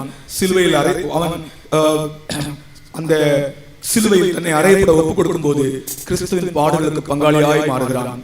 கர்த்தருக்கு ஸ்தோத்திரம். சிலுவை அண்டை வாருங்கள், சிலுவையில் அறையப்பட ஒப்புக் கொடுங்கள். அப்பொழுது பரம்பரை சாபங்கள் நீங்கும். வராது. சிலுவை எங்க இருக்கிறது அங்க வராது. நீ சொல்லு, நான் சிலுவையில் அறையப்பட்டிருக்கிறேன் என்று சொல்லு. அப்பொழுது இந்த பரம்பரை சாபங்கள் உன் குடும்பத்தில் வராது. என்னோடு சேர்ந்து எங்களோடு சேர்ந்து பாடுங்கள். நீங்கள் பாடும்போதே அந்த சாபத்திலிருந்து ஒரு விடுதலை உங்களுடைய குடும்பத்தில் உண்டாகும். கல்வாரியில் கருணையிலே காயங்களில் காணுதே, கர்த்தர் இயேசு பாடுனக்காய் கஷ்டங்கள் சகித்தாரே. கர்த்தர் இயேசு பாடுனக்காய் கஷ்டங்கள் சகித்தாரே. விலையேற பெற்ற திருரத்தமே அவர் விழாவினின்று பாயுதே, விலையேற பெற்ற திருரத்தமே அவர் விழாவினின்று பாயுதே, விலையேற பெற்ற சாபங்கள் மாறட்டும். விலையாயிரரே உடைய வீட்டிலே சிலுவையை கொண்டு வாருங்கள்.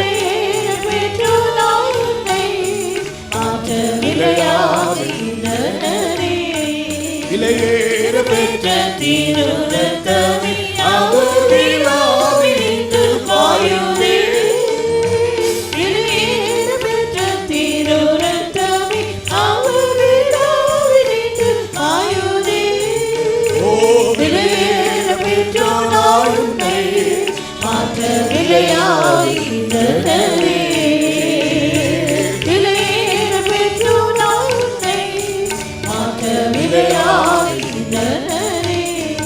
உங்களுடைய குடும்பங்கள் இருக்கிற சாபங்களில் இருந்து ஒரு விடுதலை, a deliverance from all the curse that is in your family. கர்த்தருக்கு ஸ்தோத்திரம். Praise be to God.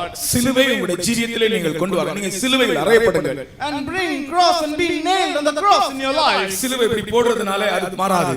Just by hanging cross across your neck, that cannot change. இப்படி நீங்க கையினால இப்படி போடுறதுனால அது ஆகாது. Just saying cross by your hand, that cannot change. ஏமாந்து போகாதீர்கள். Do not be deceived. உங்களுடைய கையினால இப்படி நீங்கள் போடுறதுனால அந்த சாபம் மாறாது என்று சொல்லுகிறேன். I say that just crossing across your head by the hand, that cannot change. அந்த சிலுவையில் நீங்கள் அறையப்பட ஒப்புக்கொடுத்தால் ஒழிய பரம்பரை சாபங்கள் மாறாது. If at all you submit to be nailed on the cross, the generation curse cannot change.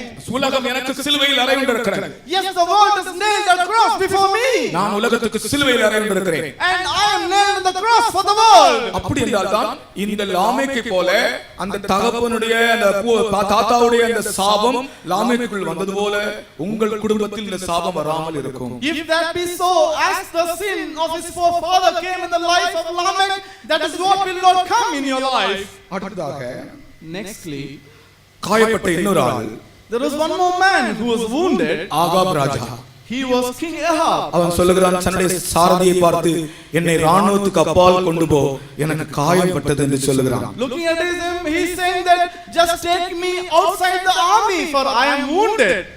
1 ராஜாக்கள் 22ஆம் அதிகாரம் 34ஆம் வசனம். First King chapter 22 and verse 34. 1 ராஜாக்கள் 22ஆம் அதிகாரம் 34ஆம் வசனம். First Kings chapter 22 and verse 34. ஒருவன் நினையா வில்லை நாணேற்றி எய்தான், அது இஸ்ரவேலின் ராஜாவுடைய கவசத்தின் சந்துகளுக்குள் பட்டது. அப்பொழுது அவன் தன் சாரதியை பார்த்து, நீ திருப்பி என்னை ராணுவத்துக்கு அப்பால் கொண்டு போ, எனக்கு காயப்பட்டது என்றான். ஆகாப் ராஜா சொல்லுகிறான், என்னை நீ ராணுவத்துக்கு அப்பால் கொண்டு போ, எனக்கு காயப்பட்டது. And King Ahab says here, take me out of the host, for I am wounded. எனக்கு காயப்பட்டது. For I am wounded. Ahab ராஜா யுத்தத்துக்கு போனான். King Ahab came to the battlefield. எத்தனையோ யுத்தங்கள் இதற்கு முன்பாக பண்ணியிருப்பான். Of course he would have performed a lot of battle earlier. ஆனால் காயப்படாதபடி கர்த்தர் பாதுகாத்தார். But the Lord protected so that he might not be wounded. இந்த முறை அவன் யுத்தத்துக்கு போனான். This time he went to the battle. அவனுடைய கவசம் கூட அவனை காக்க முடியவில்லை. Even all his protection was not able to preserve him. கர்த்தர் நம்மை கைவிடும் போது, when the Lord will forsake us, நம்முடைய கவசங்கள் கூட நம்மை காக்க முடியாது. அருமையானவர்களே, oh dear child of God, even our shield cannot protect our life. நான் திரும்பவும் சொல்லுகிறேன், again I say unto you, கர்த்தர் நம்மை கைவிடும் போது, when the Lord will forsake us, நம்முடைய கவசங்கள் கூட நம்மை காக்க முடியாது. even our shield cannot protect our life. அவன் யுத்தத்துக்கு போகும்போது, when he went to the battle, நல்ல கவசம் அணிந்து தான் போனான். and he protected with good shield. ஒருவன் தெரியாமல் அம்பை நாணேற்றி விட்டான். A certain man drew a bow at the venture. அந்த அம்பு அவனுடைய கவசங்களுக்கு இடையே சந்துக்குள்ள வந்து பட்டிருக்கிறது. And the sword of the king went between the joints of the harness. கர்த்தருக்கு ஸ்தோத்திரம். Praise be to God. கர்த்தர் நம்மை பாதுகாத்தால், if the Lord will preserve us, கவசம் இல்லாமல் இருந்தா கூட அம்பு நம்ம மேல படாது. even we do not have a shield, the bow will not come and hit on us. தாவீதை பாருங்கள், அவன் கவசம் அணியவில்லை, ஒன்றுமே இல்லை. ஆனால் அவனுக்கு நேரா எரியப்பட்ட ஈட்டி அவன் மேல் படவே இல்லை. just look at the David, even did not put any shield, but that spear did not come and hit at all. ஆனால் கர்த்தர் உன்னோடு இல்லாவிட்டால், but if the Lord is not with you, கர்த்தர் உன்னை கைவிடுவார் என்றால், if the Lord will forsake you, நீ கவசம் அணிந்து நீ கவனமாக இருந்தா கூட எங்கேயோ போற அம்பு கூட வந்து சந்துக்கிடையிலே பட்டு உனக்கு காயம் ஏற்படும். even you are putting on all the shield with all carefulness, but the arrow will come and shoot between. காரணம் என்ன தெரியுமா? you know what is the reason? நாபோத்துக்கு ஏன் இப்படி சம்பவித்தது? and why did this happen in his life? இவன் மற்றவர்களுடைய பொருளை இச்சித்து எடுக்கிற ஒரு மனிதன். he was a man, he was taking others' property with him.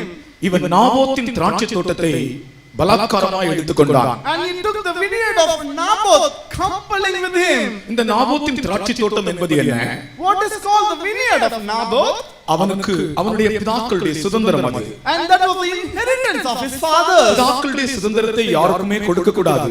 And they cannot sell the inheritance of fathers to anyone else. அது ஒரு ancestral property. And that is called the ancestor property. அந்த property யாருக்குமே கொடுக்க கூடாது. And you should not sell that property to anyone. இப்பொழுது கூட இந்த judicial சைடுல நீங்க பாருங்க, ரெண்டு விதமான ப்ராப்பர்ட்டிஸ் இருக்கிறது. ஒன்று ancestral property, இன்னொன்று self earned property. And even in the judiciary you can look at about two different property, the ancestral property and the self earned property. ஒருவன் தானே சம்பாதித்த சொத்து, இன்னொன்று தன்னுடைய பரம்பரை சொத்து. One is the self earned property, the other is the ancestral property. ancestral property அவன் தானாக விற்க முடியாது. And the ancestral property he cannot just like that sell. self earned property அவன் விற்கலாம். And the self earned property he can sell off. அதுலயும் கூட அவனுடைய பிள்ளைகளுடைய சிக்னேச்சர் இருந்தால் தான் அவன் சுயாதீனமாய் கொடுக்க முடியும். Even on that, if at all the children have been signed, then only he can sell on his own. கர்த்தருக்கு ஸ்தோத்திரம். Praise be to God. பழைய ஏற்பாட்டின் காலத்திலே பிதாக்களுடைய சுதந்திரத்தை யாருக்கும் கொடுக்க கூடாது. And in the Old Testament period they cannot give the ancestral property to anyone else. Naboth பிதாக்களுடைய சுதந்திரத்தை குறித்து மிகவும் கவனமாக இருந்தான். Even Naboth was very much concerned about the father's inheritance. ஆனால் இந்த ஆகாப் ராஜா சொன்னான், எனக்கு அந்த திராட்சை தோட்டத்தை கொடுத்து விடு. But King Naboth said, you have to sell that vineyard unto me. மற்றவர்களுடைய பொருளையோ, மற்றவர்களுடைய இடத்தையோ, மற்றவர்களுடைய வீட்டையோ, மற்றவர்களுடைய கழுதையோ இச்சிக்க கூடாது. And you should not lust others as or others property, others things or others commodities. இஸ்ரவேலுக்கு கொடுக்கப்பட்ட 10 கற்பனைகளிலே கடைசி கற்பனை இச்சியாதிருப்பாயாக. And out of all the 10 commandments given unto the children of Israel, the last commandment, do not lust others.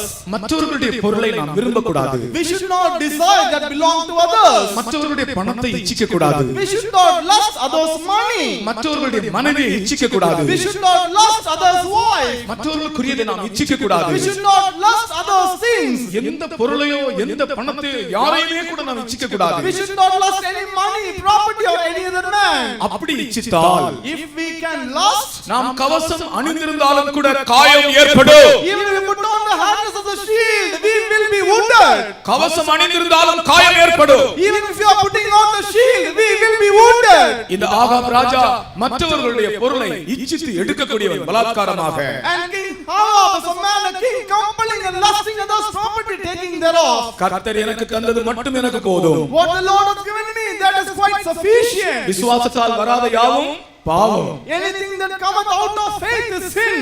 நான் மற்றவர்களை நான் விரும்ப மாட்டேன். Because I will not desire others things. என் தேவன் எனக்கு கொடுத்திருக்கிறது எனக்கு போதும். What my God has given me, that is quite sufficient. 5 அப்பமும் 2 மீன்களா இருந்தாலும் அது போதும். 5000 பேருக்கு நான் பங்கிடுவேன். It may be 5 loaves of bread and 2 pieces of fish, that is quite sufficient. I'll share for 5,000. நீங்கள் ஏதாவது உங்களுடைய இருதயங்களிலே மற்றவர்களுக்குரியதை நீங்கள் விரும்பி இருக்கிறீர்களா? And in your heart, have you ever time decide that belongs to others? மற்றவர்களுடைய பொருளை நீங்கள் விரும்பி இருக்கிறீர்களா? Have you decided others commodities? மற்றவர்களுடைய பணத்தை நீங்கள் விரும்பி இருக்கிறீர்களா? Have you decided others money? மற்றவர்களை நீங்கள் இச்சித்திருக்கிறீர்களா? Have you have lust upon others? அது ஆகாபின் ஆவி. That is the spirit of Ahab. அதை நாம் வெறுப்போமாக. Yes, let us hate them. கர்த்தருக்கு ஸ்தோத்திரம். Praise be to God. விசுவாச ஜீவியம் செய்கிறவர்கள், And the people who do a faith life, விசுவாசத்தால் நீதிமான் பிழைப்பான். the just shall live by faith.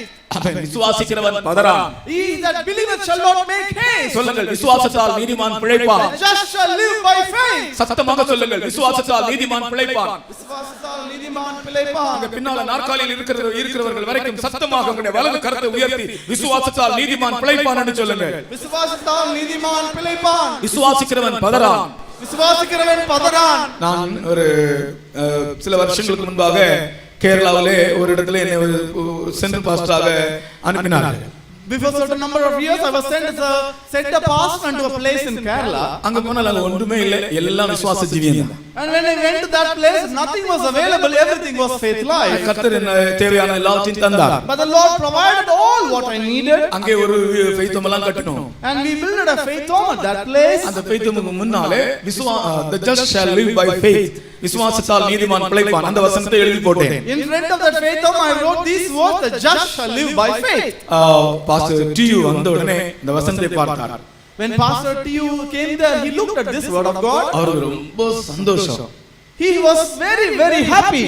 அவர் என்ன தோள்ல கை போட்டு என்ன கூட்டி தனியே ஒரு இடத்துக்கு போனார்.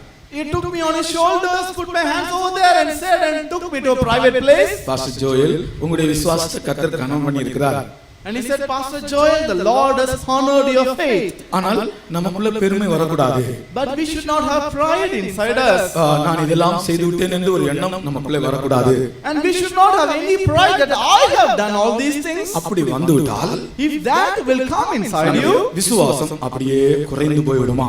even our faith will just cease away. இது பாஸ்டர் டியூ என்ற தோள்ல கையை போட்டு எனக்கு சொல்லி தந்த ஒரு காரியம். தனியே என்னை கூட்டி போய் அந்த வசனத்தை படித்தோன்னு அவர் சொன்னார், அந்த வசனத்தை பார்த்தோன்னே ரொம்ப சந்தோஷம், கர்த்தருடைய விசுவாசத்தை கனப்படுத்தி இருக்கிறார். அப்படியே தோள்ல கை போட்டு அப்படியே தனியே ஒரு இடத்துல கொண்டு போய் நான் இதெல்லாம் செய்துட்டேன்னு ஒரு எண்ணம் நமக்கு வரக்கூடாது.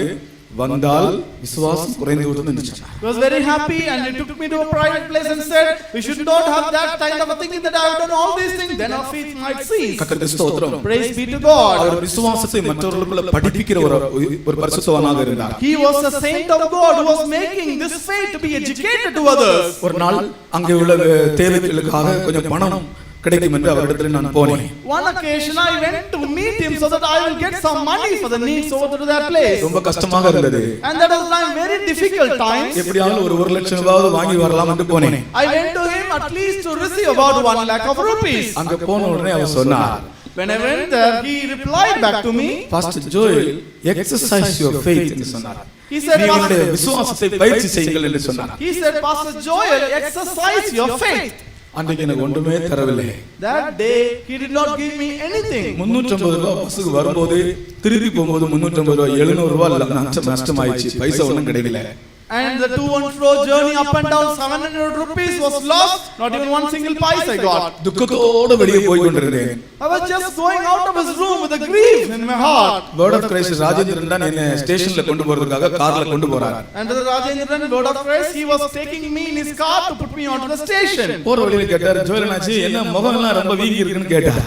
And at that time he looked at me and said, why your face has got swelling?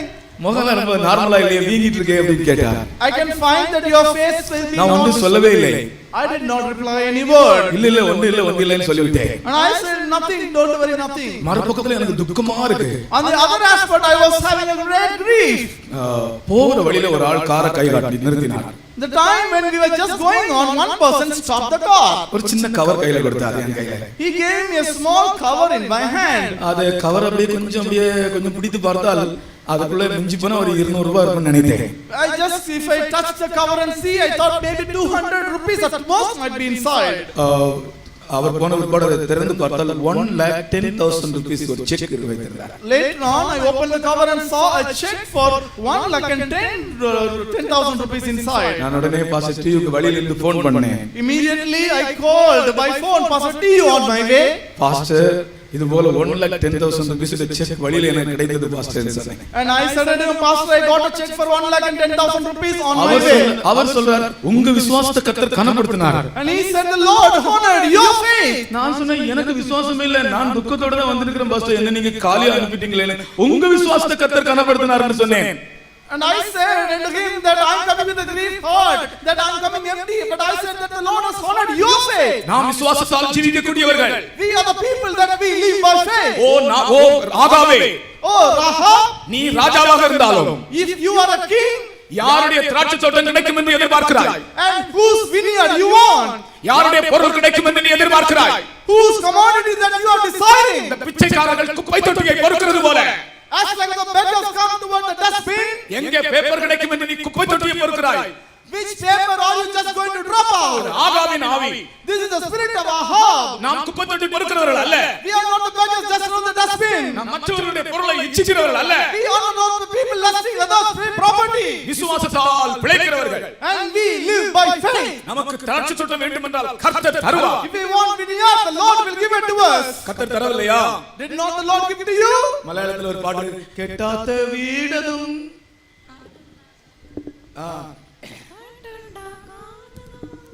தோட்டவும் கெட்டாத வீடதும் வெட்டாத கூபம் நட்டுண்டா காத்ததா தோட்டவும் aqua Israel மக்கள் போல் விசுவாச மார்க்கமும் கண்ணதால் ஆக்குவா இஸ்ராயேல் மக்கள் போல் விசுவாசமாகவும்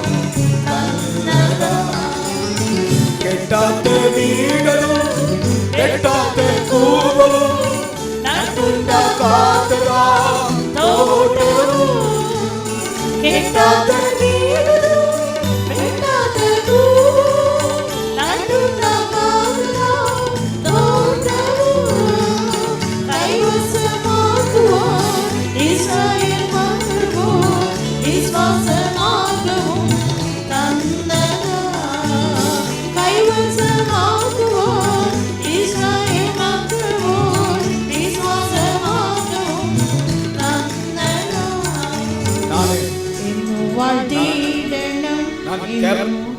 நான் கேரளாவில் இதை பாடி இருந்தேன்னா இதுக்கு முன்னால எல்லாரும் அப்படியே ஜம்ப் பண்ணிருப்பாங்க. If I would have sung the same thing in Kerala, all the believers would have jumped in front of me. ஒருவேளை உங்களுக்கு பாட்டு தெரியாதனால நீங்க மௌனமா இருக்கலாம். கெட்டாத வீடு கட்டாத வீடுகளை கொடுத்தார். வெட்டாத கூபம் அவர் தோண்டாத கிணறுகளை கத்தர் அவர்கள் தோண்டாத கிணறுகளை கத்தர் அவர்களுக்கு கொடுத்தார். நட்டுண்டாக்காத தோட்டம் அவர்கள் நடாத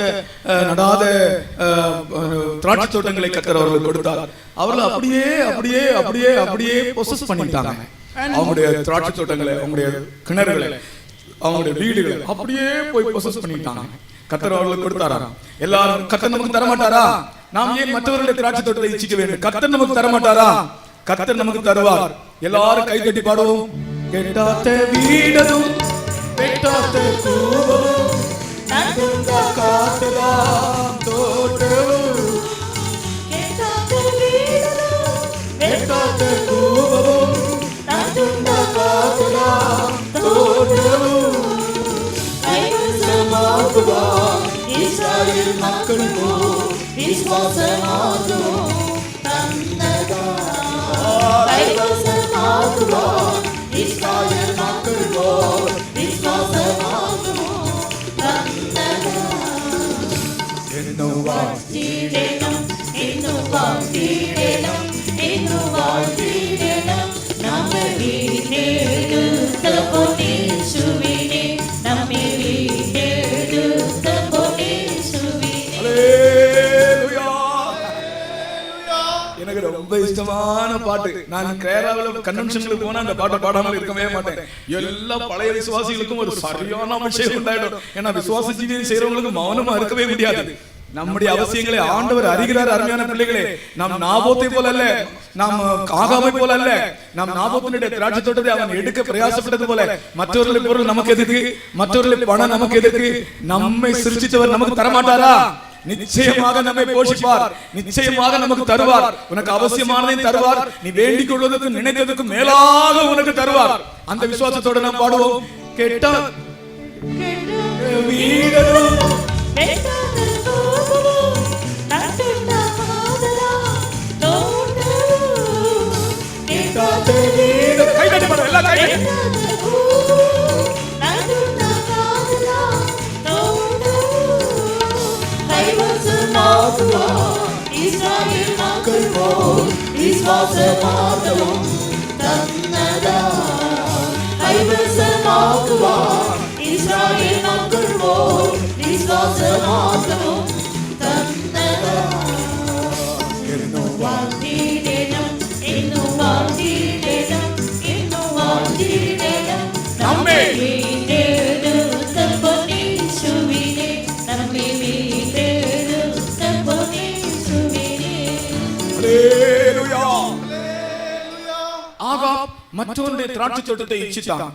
And Ahab desired and lusted the vineyard of others. அதன் நிமித்தமாக நாபோத்தை கொலை செய்தான். And even because of that he murdered Naboth. இது பொருள் ஆசையும் பண ஆசையும் மற்றவர்களை கொலை செய்கிற அளவுக்கு கூட போகிறது. Even the covetousness, the love of money will take you to murder others. 10 ரூபாய்க்காக மனிதனை கொலை செய்கிறார்கள். And there are people killing others for 10 rupees. ஒரு தடவை பேப்பர்ல நான் இப்படி ஒரு நியூஸ் வாசிச்சேன். matchless murder என்று. And in one occasion I happened to read an article like this, matchless murder. என்னன்னு சொல்லி என்ன matchless murder ன்னு போட்டுருக்காங்களே. அது வாஸ்து பார்த்த சம்பவம் என்னன்னா, மேட்ச் பாக்ஸ் கேட்டான் ஒரு குடிகாரன். அவன் என்கிட்ட மேட்ச் பாக்ஸ் இல்லைன்னு சொன்ன உடனே, ஏய் எனக்கு தரமாட்டியா மேட்ச் பாக்ஸ்னு சொல்லிட்டு அவனை கொலை செய்த குத்தி கொல்லிட்டான். And that time one particular murderer asked for a matchbox, and this guy did not give. He asked, "Did not you give?" So that he killed that person. ஒரு மேட்ச் பாக்ஸ்க்காக அத பேப்பர்காரன் எப்படி போட்டுருக்கான் பாருங்க, matchless மாண்டர். That is for a matchbox, and the newspaper editor has written that it's a matchless murder. ஒரு தீப்பெட்டிக்காக ஒரு தீப்பெட்டி கொடுக்காதனால ஒருத்தனை கொலை செய்திருக்கான். Just he's not giving a matchbox, that person was killed. அது உலகத்துல இருக்கிற அந்த பிசாசின் ஆவி. That is the spirit of the Satan in devil. மற்றவருடைய பொருள் நமக்கு வேண்டாம். And let us not desire of others' property. மற்றவருடைய பொருளை நீ விரும்பினால், If you desire others' things, இச்சித்தால், if you lust them, நீ கவசம் போட்டிருந்தாலும் உனக்கு காயம் உண்டாகும். even if you put on the shield, you will be wounded. அந்த ஆகாப் ராஜா அந்த ஆகாப் ராஜாவை பாருங்கள், அவன் நல்ல கவசம் எல்லாம் போட்டு நல்ல கவனமாகத்தான் யுத்தத்துக்கு போனான். அங்க என்ன நடந்தது? ஒரு அம்பு தற்செயலாக எவனோ ஒருவன் யாரையோ எதிர்க்கிறான், அந்த அம்பு இவனுக்குள்ளே பட்டது. அந்த கவசத்துக்கு இடையிலே சந்துக்கு இடையிலே பட்டது. King Ahab was put on all the shield, but that arrow shot inside between the shield. ஆமென். நீ ஒரு பொருளாசை இல்லாத ஒரு ஆளாக இருந்தால், If you are a man without any covetousness, நீ ஒரு பணாசை இல்லாத விசுவாச ஜீவியம் செய்கிற ஒரு மனிதனாக இருந்தால், if you are a man doing a faithful life, not having the love of money, உனக்கு விரோதமாக எழும்பி வருகிற ஆயுதம் வாய்க்காதே போகும். even all the weapon that is come against you shall not prosper. யாராவது உன்னை கொல்ல வேண்டும் என்று எரிந்தாலும் கூட, அம்பு எய்தாலும் கூட அந்த அம்பு உனக்கு படாது. Even someone want to kill you, they may shoot an arrow against you, that will not hurt you. கர்த்தருக்கு ஸ்தோத்திரம். Praise be to God. இரவின் பயங்கரத்திற்கும், Even for the terribleness of the night, பகலிலே பறக்கும் அம்புக்கும், even the arrow that flies in the morning, இருளில் நடமாடும் கொள்ளை நோக்கி, the pestilence that moveth in darkness, மத்தியானத்தில் பாழாக்கும் சங்காரத்திற்கும், even all the slaughter in the noonday, பயப்படாதிருப்பாய். you shall not be afraid. கர்த்தருக்கு ஸ்தோத்திரம். Praise be to God. ஆனால் இவன் பாருங்கள், இவன் காயப்பட்டான். இவன் சொல்லுகிறான், என்னை வெளியே கொண்டு போ, என்னை ராணுவத்துக்கு அப்பால் கொண்டு போ, எனக்கு காயப்பட்டது. வெளியே கொண்டு போய் கொஞ்ச நேரத்தில் இறந்துட்டான். Just look at him, he was wounded, asking the driver to take him out of the horse. Within a short while he died. கர்த்தருடைய நாமத்துக்கு மகிமை உண்டாவதாக. Praise be to the holy name of the Lord. நான்காவதாக, Fourthly, இன்னொரு காயத்தை பற்றி நாம் படிக்கிறோம். we are reading about one more wound. காரணம் இல்லாத காயங்கள். A wound without any reason. யாருக்கு காரணம் இல்லாத காயம்? Under whom will receive a wound without a reason? நீதிமொழிகள் 23 அதிகாரம் 24 வசனத்திலே, In the book of Proverbs, chapter 23 and verse 24, மதுபானத்தை விரும்புகிறவர்களுக்கு காரணம் இல்லாத காயங்கள். and they that desire alcohol shall receive the wound without any reason. ஐயோ, யாருக்கு வேதனை, யாருக்கு துக்கம், யாருக்கு சண்டைகள், யாருக்கு புலம்பல், யாருக்கு காரணமில்லாத காயங்கள், யாருக்கு இரத்தம் கலங்கின கண்கள். மதுபானம் இருக்கும் இடத்திலே தங்கி தரிப்பவர்களுக்கும், மதுபானத்தை விரும்புகிறவர்களுக்கு காரணம் இல்லாத காயங்கள் உண்டாகும். And for the drunkard who desire the wine, he shall receive a wound without any reason. நான் மதுபானத்தை விரும்பின ஒரு ராஜாவை பற்றி சொல்லுகிறேன். I would like to speak about you, about a king who was a drunkard. நான் சொல்லும்போது உங்களுக்கு அது யார் என்று தெரியும். Even while I throw these words, you can understand who he was. அந்த மதுபானம் பண்ணின ராஜா யார்? Who was the king who was a drunkard? நான் நினைக்கிற அந்த ராஜாவுடைய பேரை நீங்க யார் சொல்ல முடியும்? And I'm just thinking in my mind, who can tell the name of that king? அவன் தான் பெல்தசார் ராஜா. And he was King Belshazzar. அவன் தேவனுடைய பாத்திரங்களிலே தன்னுடைய வைப்பாட்டிகளோடு சேர்ந்து மதுபானம் குடித்தான். And he was taking alcohol along with his concubines in the cup of the vessels of God. கர்த்தருடைய ஆலயத்திலிருந்து கொண்டு போன பாத்திரத்திலே, Even from the vessels which are taken from the temple of God. நாங்க பாருங்க, இந்த ராபோஜனம் கொடுக்கிறோமே பாத்திரம், அந்த பாத்திரத்தை நாங்க மற்ற உபயோகத்துக்கு எடுக்கிறதே இல்லை. Just look at the vessels which we use for Holy Communion, we will not use for other things. அவன் இப்படி நான் சொல்றேன், உங்களுக்கு விளங்குறதான விதத்துல ராபோஜனம் குடிக்கிற பாத்திரத்துல அவன் மதுபானம் குடித்தான். For you to understand, I would like to say like this: in the cup where we give the communion, he took the alcohol. தேவனுடைய பாத்திரங்கள், these are the vessels of God. அவனுடைய வைப்பாட்டிகளோடு குடித்தான். He drank along with his concubines. நடந்தது என்ன தெரியுமா? You know what did happen? சுவரிலே ஒரு எழுத்து தோன்றியது. And there was a word which came on the wall. மெனே மெனே தெக்கேல் Bhasin. Mene mene tekel upasin. நீ தராசிலே நிறுக்கப்பட்டபோது குறைவுபட்டாய், குறைவோடு காணப்பட்டாய். When you are kept on the balances, you are short. அவனுடைய ராஜ்யம் இன்னொரு ஆளுக்கு கொடுக்கப்பட்டது. Your kingdom has been given unto someone else. அன்றைக்கே அவனை கொண்டு போட்டாரா? Even on the same day he was killed. அன்றைக்கே அவனை கொண்டு போட்டாரா? Even on the same day he was killed. சத்துரு எப்படி வந்தானாம் தெரியுமா? You know how did the enemy come like? அவனுடைய மதில் இங்கிருந்து வெளியே தண்ணீர் போகிறதான ஒரு இடம் இருக்கிறது. மதில் வழியாக வெளியே தண்ணீர் போகிற ஒரு இடம் இருக்கிறது. அது வழியாக வந்திருக்கிறார். And there is a place, a fence over that the water will move out. The enemy came inside that. இவன் மதுபானம் குடித்துக் கொண்டிருக்கும் போதே சத்துருக்கள் வந்து அவனை கொண்டு போட்டார்கள். Even while he was drunk, the enemies came and killed him. அன்றைக்கே அந்த வார்த்தை நிறைவேறியது. Even on the same day that the word was fulfilled. மெனே மெனே தெக்கேல் பார்சே. Mene mene tekel parsin. அவன் மதுபானத்தின் நிமித்தம் காயமடைந்து மரித்தான். He was a man being wounded, died because of his drunkenness. அவனுடைய வாழ்க்கை தொலைந்தது. His life had gone. கர்த்தருடைய பாத்திரங்களை கனப்படுத்தவில்லை.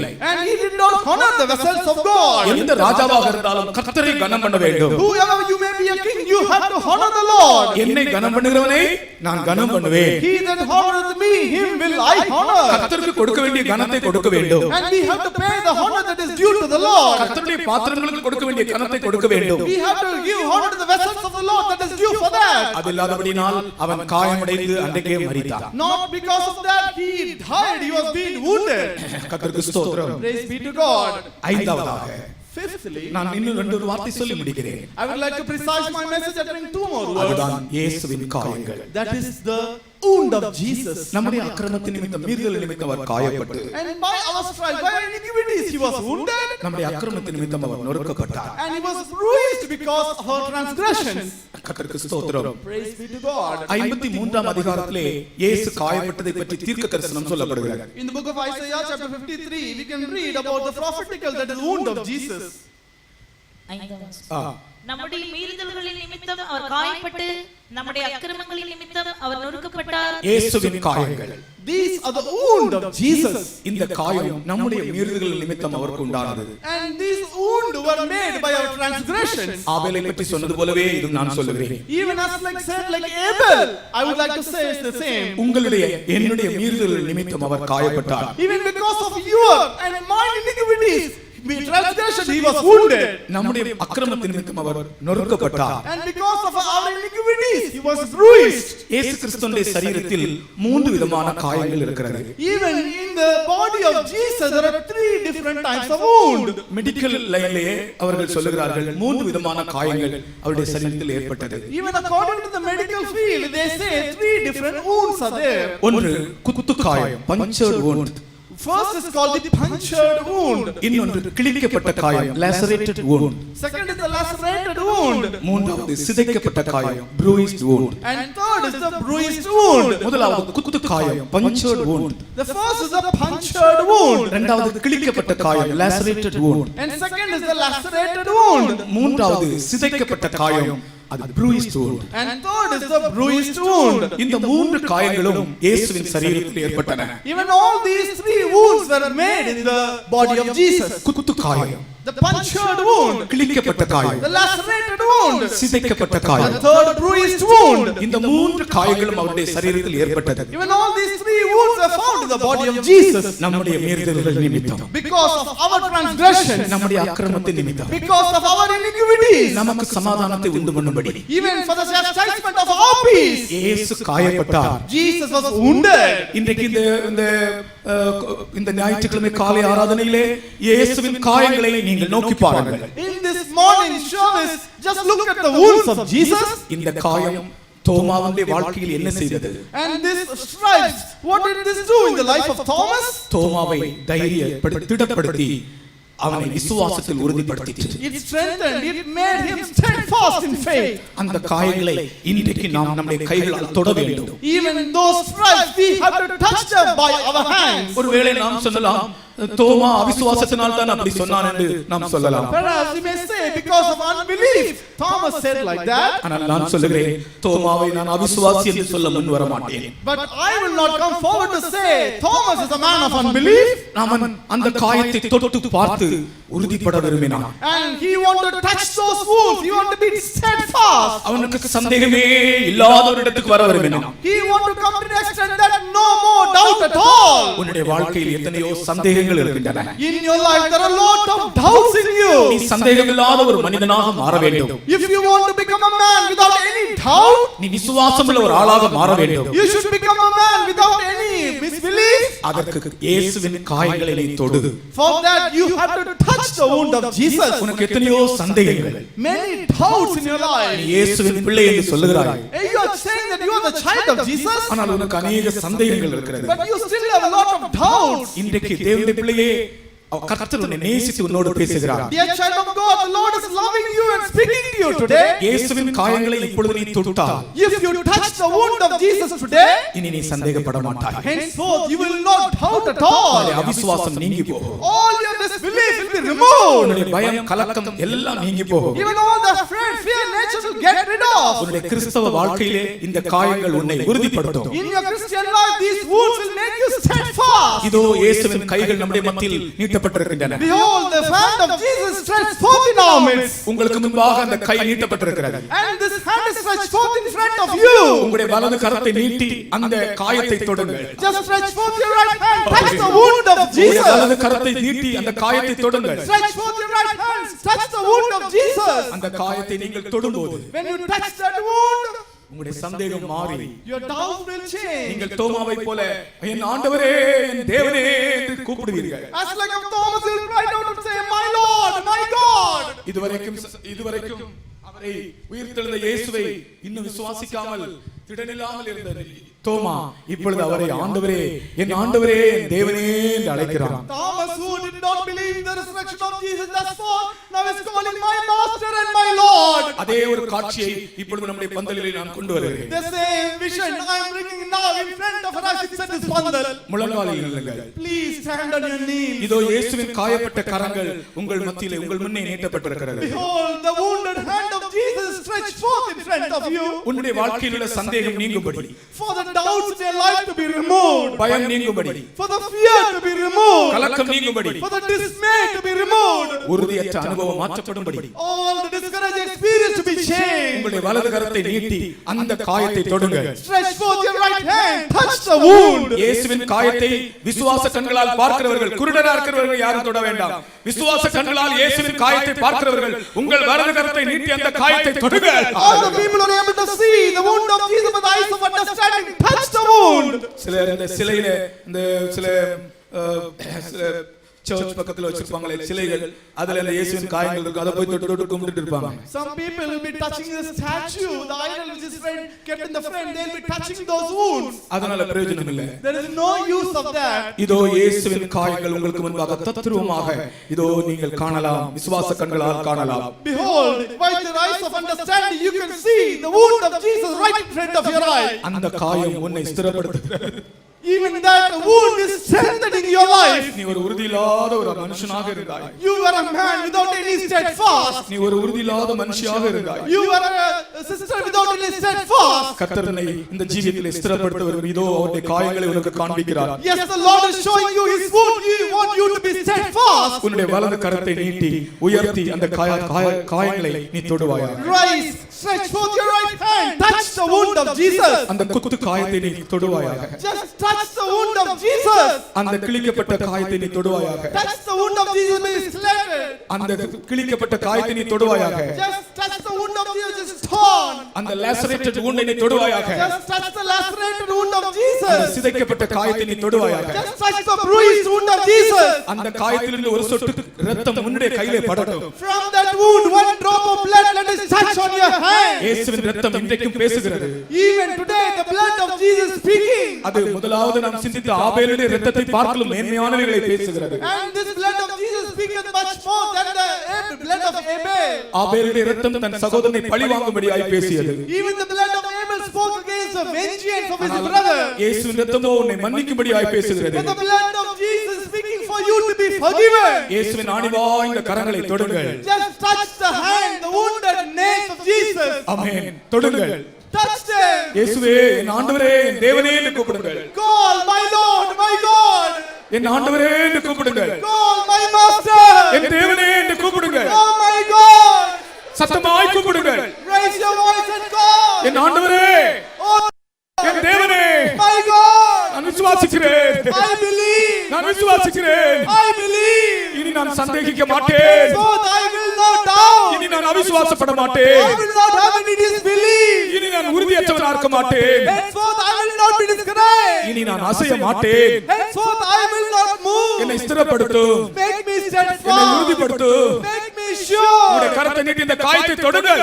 Don't raise your hand and touch the wound. என் ஆண்டவரே என்று கூப்பிடுங்கள், கத்துங்கள். Call, cry, my God. என் தேவனே என்று கூப்பிடுங்கள். Call, my God. அந்த காயத்திலிருந்து ஒரு சொட்டு இரத்தம் மேல் படட்டும். From that wound, one drop of blood, let it touch you. உன்னுடைய வாழ்க்கையை கர்த்தர் உறுதிப்படுத்த விரும்புகிறார். God is wanting your life to be assured. உன்னுடைய மீறுதல்கள் நிமித்தம் அவர் காயப்பட்டார். He was wounded because of your transgression. அக்கிரமத்தின் நிமித்தம் நொறுக்கப்பட்டார். He was bruised because of iniquity. உனக்கு சமாதானத்தை தருகிற ஆக்கினை அவர் மேல் வந்தது. The chastisement of peace came upon him. இயேசுவின் தழும்புகளால் நீ குணமாகிறாய். You are healed by the stripes of Jesus. அந்த காயத்தை தொட்ட உடனே உன்னுடைய பாடியில் இருக்கிற அந்த வீக்னஸ் மாறுகிறது. Immediately you touch the wound, the weakness of your body is changed. உன்னுடைய சரீரத்தில் ஒரு குறிப்பிட்ட வீக்னஸ் காணப்படுகிறது. There is a particular weakness in your body. நீ அந்த காயத்தை தொடு தேவனுடைய பிள்ளையே, உனக்கு அந்த வீக்னஸ்ல இருந்து கர்த்தர் விடுதலை தருகிறார். Dear child of God, touch the wound. The Lord is healing you from that weakness. இந்த உலகில் நாம் வேற எங்கு போவோம்? In this world, where else can we go? யாரை தேடி போவோம்? Whom can we go in search of? எங்கே போவோம்? Where can we go? இவருடைய காயத்தை தொடுங்கள், இயேசுவின் காயத்தை தொடுங்கள். Just touch the wound of Jesus. நீங்க தொடும்போது உங்களுக்கு ஒரு வல்லமை உங்களை வெளிப்படுகிறது. Even when you touch, a power has been manifested. நீங்கள் குணமாகிறீர்கள். You are healed. ஹல்லேலூயா. விலையேற பெற்ற திரு இரத்தமே அவர் விழாவில் நின்று பாயுதே. விலையேற பெற்ற திரு இரத்தமே அவர் விழாவில் நின்று பாயுதே. விலையேற பெற்ற நாயகனே, மாற்ற விளையாத இந்த நரே. விலையேற பெற்ற நாயகனே, மாற்ற விளையாத இந்த நரே. ஹல்லேலூயா. விலையேற பெற்ற திரு இரத்தமே அவர் விழாவில் நின்று பாயுதே. அவருடைய காயங்களை தொடுங்கள். இயேசுவின் காயங்களை தொடுங்கள். உங்களுடைய கையை நீட்டி அவருடைய காயங்களை தொடுங்கள்.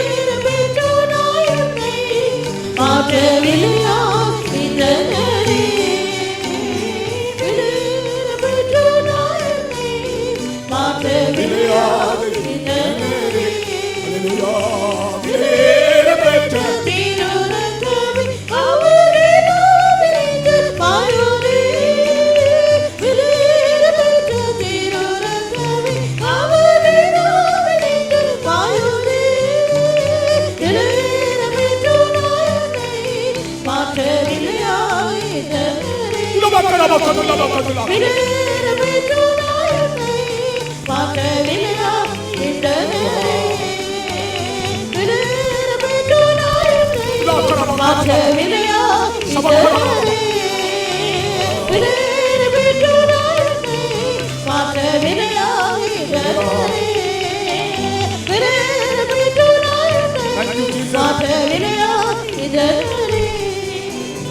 ரத்தத்தால் ஜெயம், ரத்தத்தால் ஜெயம், ரத்தத்தால் ஜெயம் இயேசுவே. அல்லேலூயா. அல்லேலூயா. ரத்தத்தால் ஜெயம் இயேசுவே. ரத்தத்தால் ஜெயம். ரத்தத்தால் ஜெயம், ரத்தத்தால் ஜெயம் இயேசுவே. அல்லேலூயா. அல்லேலூயா. காயங்களை தொடுங்கள். ரத்தத்தால் ஜெயம் இயேசுவே. ரத்தத்தால் ஜெயம், ரத்தத்தால் ஜெயம், Thank you, Jesus. ரத்தத்தால் ஜெயம் இயேசுவே. அல்லேலூயா. இயேசுவின் காயங்களை தொடுங்கள். ரத்தத்தால் ஜெயம் இயேசுவே. ரத்தத்தால் ஜெயம், ரத்தத்தால் ஜெயம், ரத்தத்தால் ஜெயம் இயேசுவே. அல்லேலூயா. அல்லேலூயா. ரத்தத்தால் ஜெயம் இயேசுவே. ரத்தத்தால் ஜெயம், ரத்தத்தால் ஜெயம், ரத்தத்தால் ஜெயம் இயேசுவே. அல்லேலூயா. அல்லேலூயா. ரத்தத்தால் ஜெயம் இயேசுவே. கல்வாரிக்கு போனார் என் இயேசு, என் இயேசு, என் பொன்னேசு. கல்வாரிக்கு போனார் என் இயேசு, என் பாவம் தீர்த்தவே. கல்வாரிக்கு போனார் என் இயேசு, என் இயேசு, என் பொன்னேசு. கல்வாரிக்கு போனார் என் இயேசு, என் பாவம் தீர்த்தவே. கல்வாரிக்கு போனார் என் இயேசு, என் இயேசு,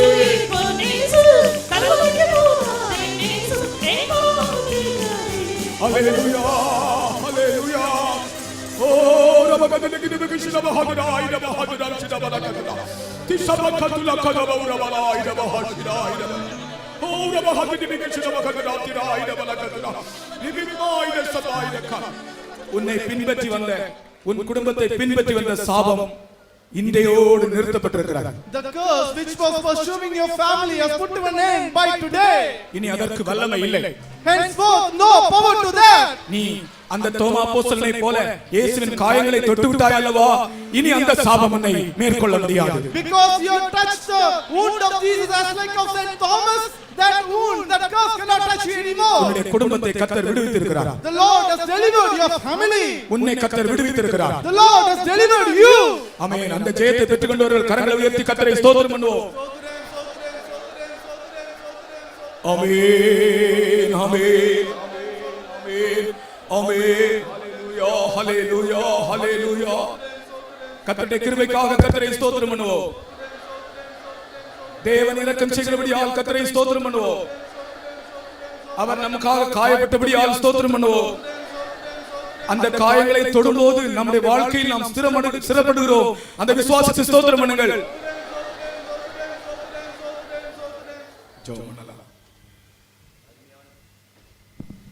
அருமையான பிதாவே, இந்த ஆசீர்வதிக்கப்பட்ட நல்ல வேளைக்காக நன்றியோடு ஸ்தோத்திரிக்கிறோம். நீ நல்லவரும் வல்லவரும் வாக்குத்தத்தத்தில் உண்மையுள்ளவரும் மாறாத தேவனுமாக இந்த நாட்டில் எங்களுக்கு இந்த விசேஷிக்கப்பட்ட கூட்டங்களை கொடுத்து இந்த ஞாயிற்றுக்கிழமை தினத்திலே ஆவியோடு உண்மையோடுமே ஆராதிக்கவும் ஆசீர்வதிக்கப்படவும் புதிய அபிஷேகத்தை பெற்றுக்கொண்டு அனல் மூட்டப்படவும் நல் வசனங்களை தூதை கேட்டு பலப்படுத்தப்படவும் எங்களுக்கு அருமையான சந்தர்ப்பத்தை கொடுத்தபடியாக ஸ்தோத்திரிக்கிறோம். ஆண்டவரே, அநேக விதமான காயங்களை பற்றி நாங்கள் பார்த்தோம். அந்த காயங்கள் எல்லாம் எங்களுடைய வாழ்க்கையிலே நாங்கள் அனுபவிக்கிற காயங்களாகவே காணப்படுது. அந்த ஆபேலுடைய காயங்கள், அப்படியாக ஆகாப்புடைய காயங்கள், இன்னும் காரணமில்லாத காயங்கள், இப்படியான காயங்கள் எங்களுடைய வாழ்க்கையிலே காணப்படும் போது எத்தனையோ சாபங்கள், பாரம்பரியமான காரியங்கள் எங்களுடைய வாழ்க்கையிலே சாபமாக காணப்படுகிறது. அந்த லாமைக்குடைய அந்த காயங்கள் அப்படியாக நம்முடைய பாரம்பரியமாக அது சாபமாக காணப்பட்டது போல எங்களுடைய வாழ்க்கையிலும் கூட எங்களுடைய ஜீவிதத்திலே அநேக சாபங்கள் பொல்லாத பாவத்தின் நிமித்தமாக காணப்படுகிறது என்றும் அவைகளெல்லாம் இயேசு கிறிஸ்துவின் அந்த காயத்தினாலே நீக்கப்படுகிறது என்று நாங்கள் பார்த்தோம். இயேசுவின் காயத்தை அந்த தோமா தொட்டு பார்த்து சரியான ஒரு நிலைக்கு அவன் வந்தான், தைரியம் அடைந்தான், பலப்பட்டான், பின்பு சாட்சியாக இருந்தான். உண்மையாகவே அதே போல நாங்களும் கூட இயேசுவின் காயத்தை இன்றைக்கு தொட்டு இருக்கிறோம். எங்களுடைய எல்லா கட்டுகளும் விடுவித்திருக்கிறீர். பாரம்பரிய கட்டுகள், சாபங்கள், பாவங்கள், எல்லா வியாதிகள், பலவீனங்கள், எல்லா தோல்விகள் எல்லாம் மாற்றியிருக்கிறபடியா ஸ்தோத்திரிக்கிறோம். ஆண்டவரே, இந்த நாட்டிலே உம்முடைய மகனை பலப்படுத்தி இன்னும் பிரயோஜனப்படுத்தும் வசனத்தை கேட்ட எல்லாரும் ஆசீர்வதித்து அதிகமாக உமக்குள்ள மறைந்து ஜீவிக்க அனல் மூட்டப்பட்டு உமக்கு சாட்சியாய் நிறுத்தும். எப்படி இருந்தாலும் பரிசுத்தமாக்கப்பட்டு உம்மை சந்திக்கும் ஆயத்தப்படுத்தும் சாயங்கால கூட்டத்தில் உம்முடைய கரம் இருக்கட்டும். இயேசுவின் நாமத்தில் கேட்டுக்கொள்கிறோம் பிதாவே, ஆமென். நம்முடைய கர்த்தராகிய இயேசு கிறிஸ்துவின் கிருபையும் பிதாவாகிய தேவனுடைய அன்பும் பரிசுத்த ஆவியின் ஐக்கியமும் நம் அனைவரோடும் சதா காலங்களிலும் தங்கியிருப்பதாக. அல்லேலூயா அல்லேலூயா அல்லேலூயா. கர்த்தருக்கு ஸ்தோத்திரம் ஸ்தோத்திரம்.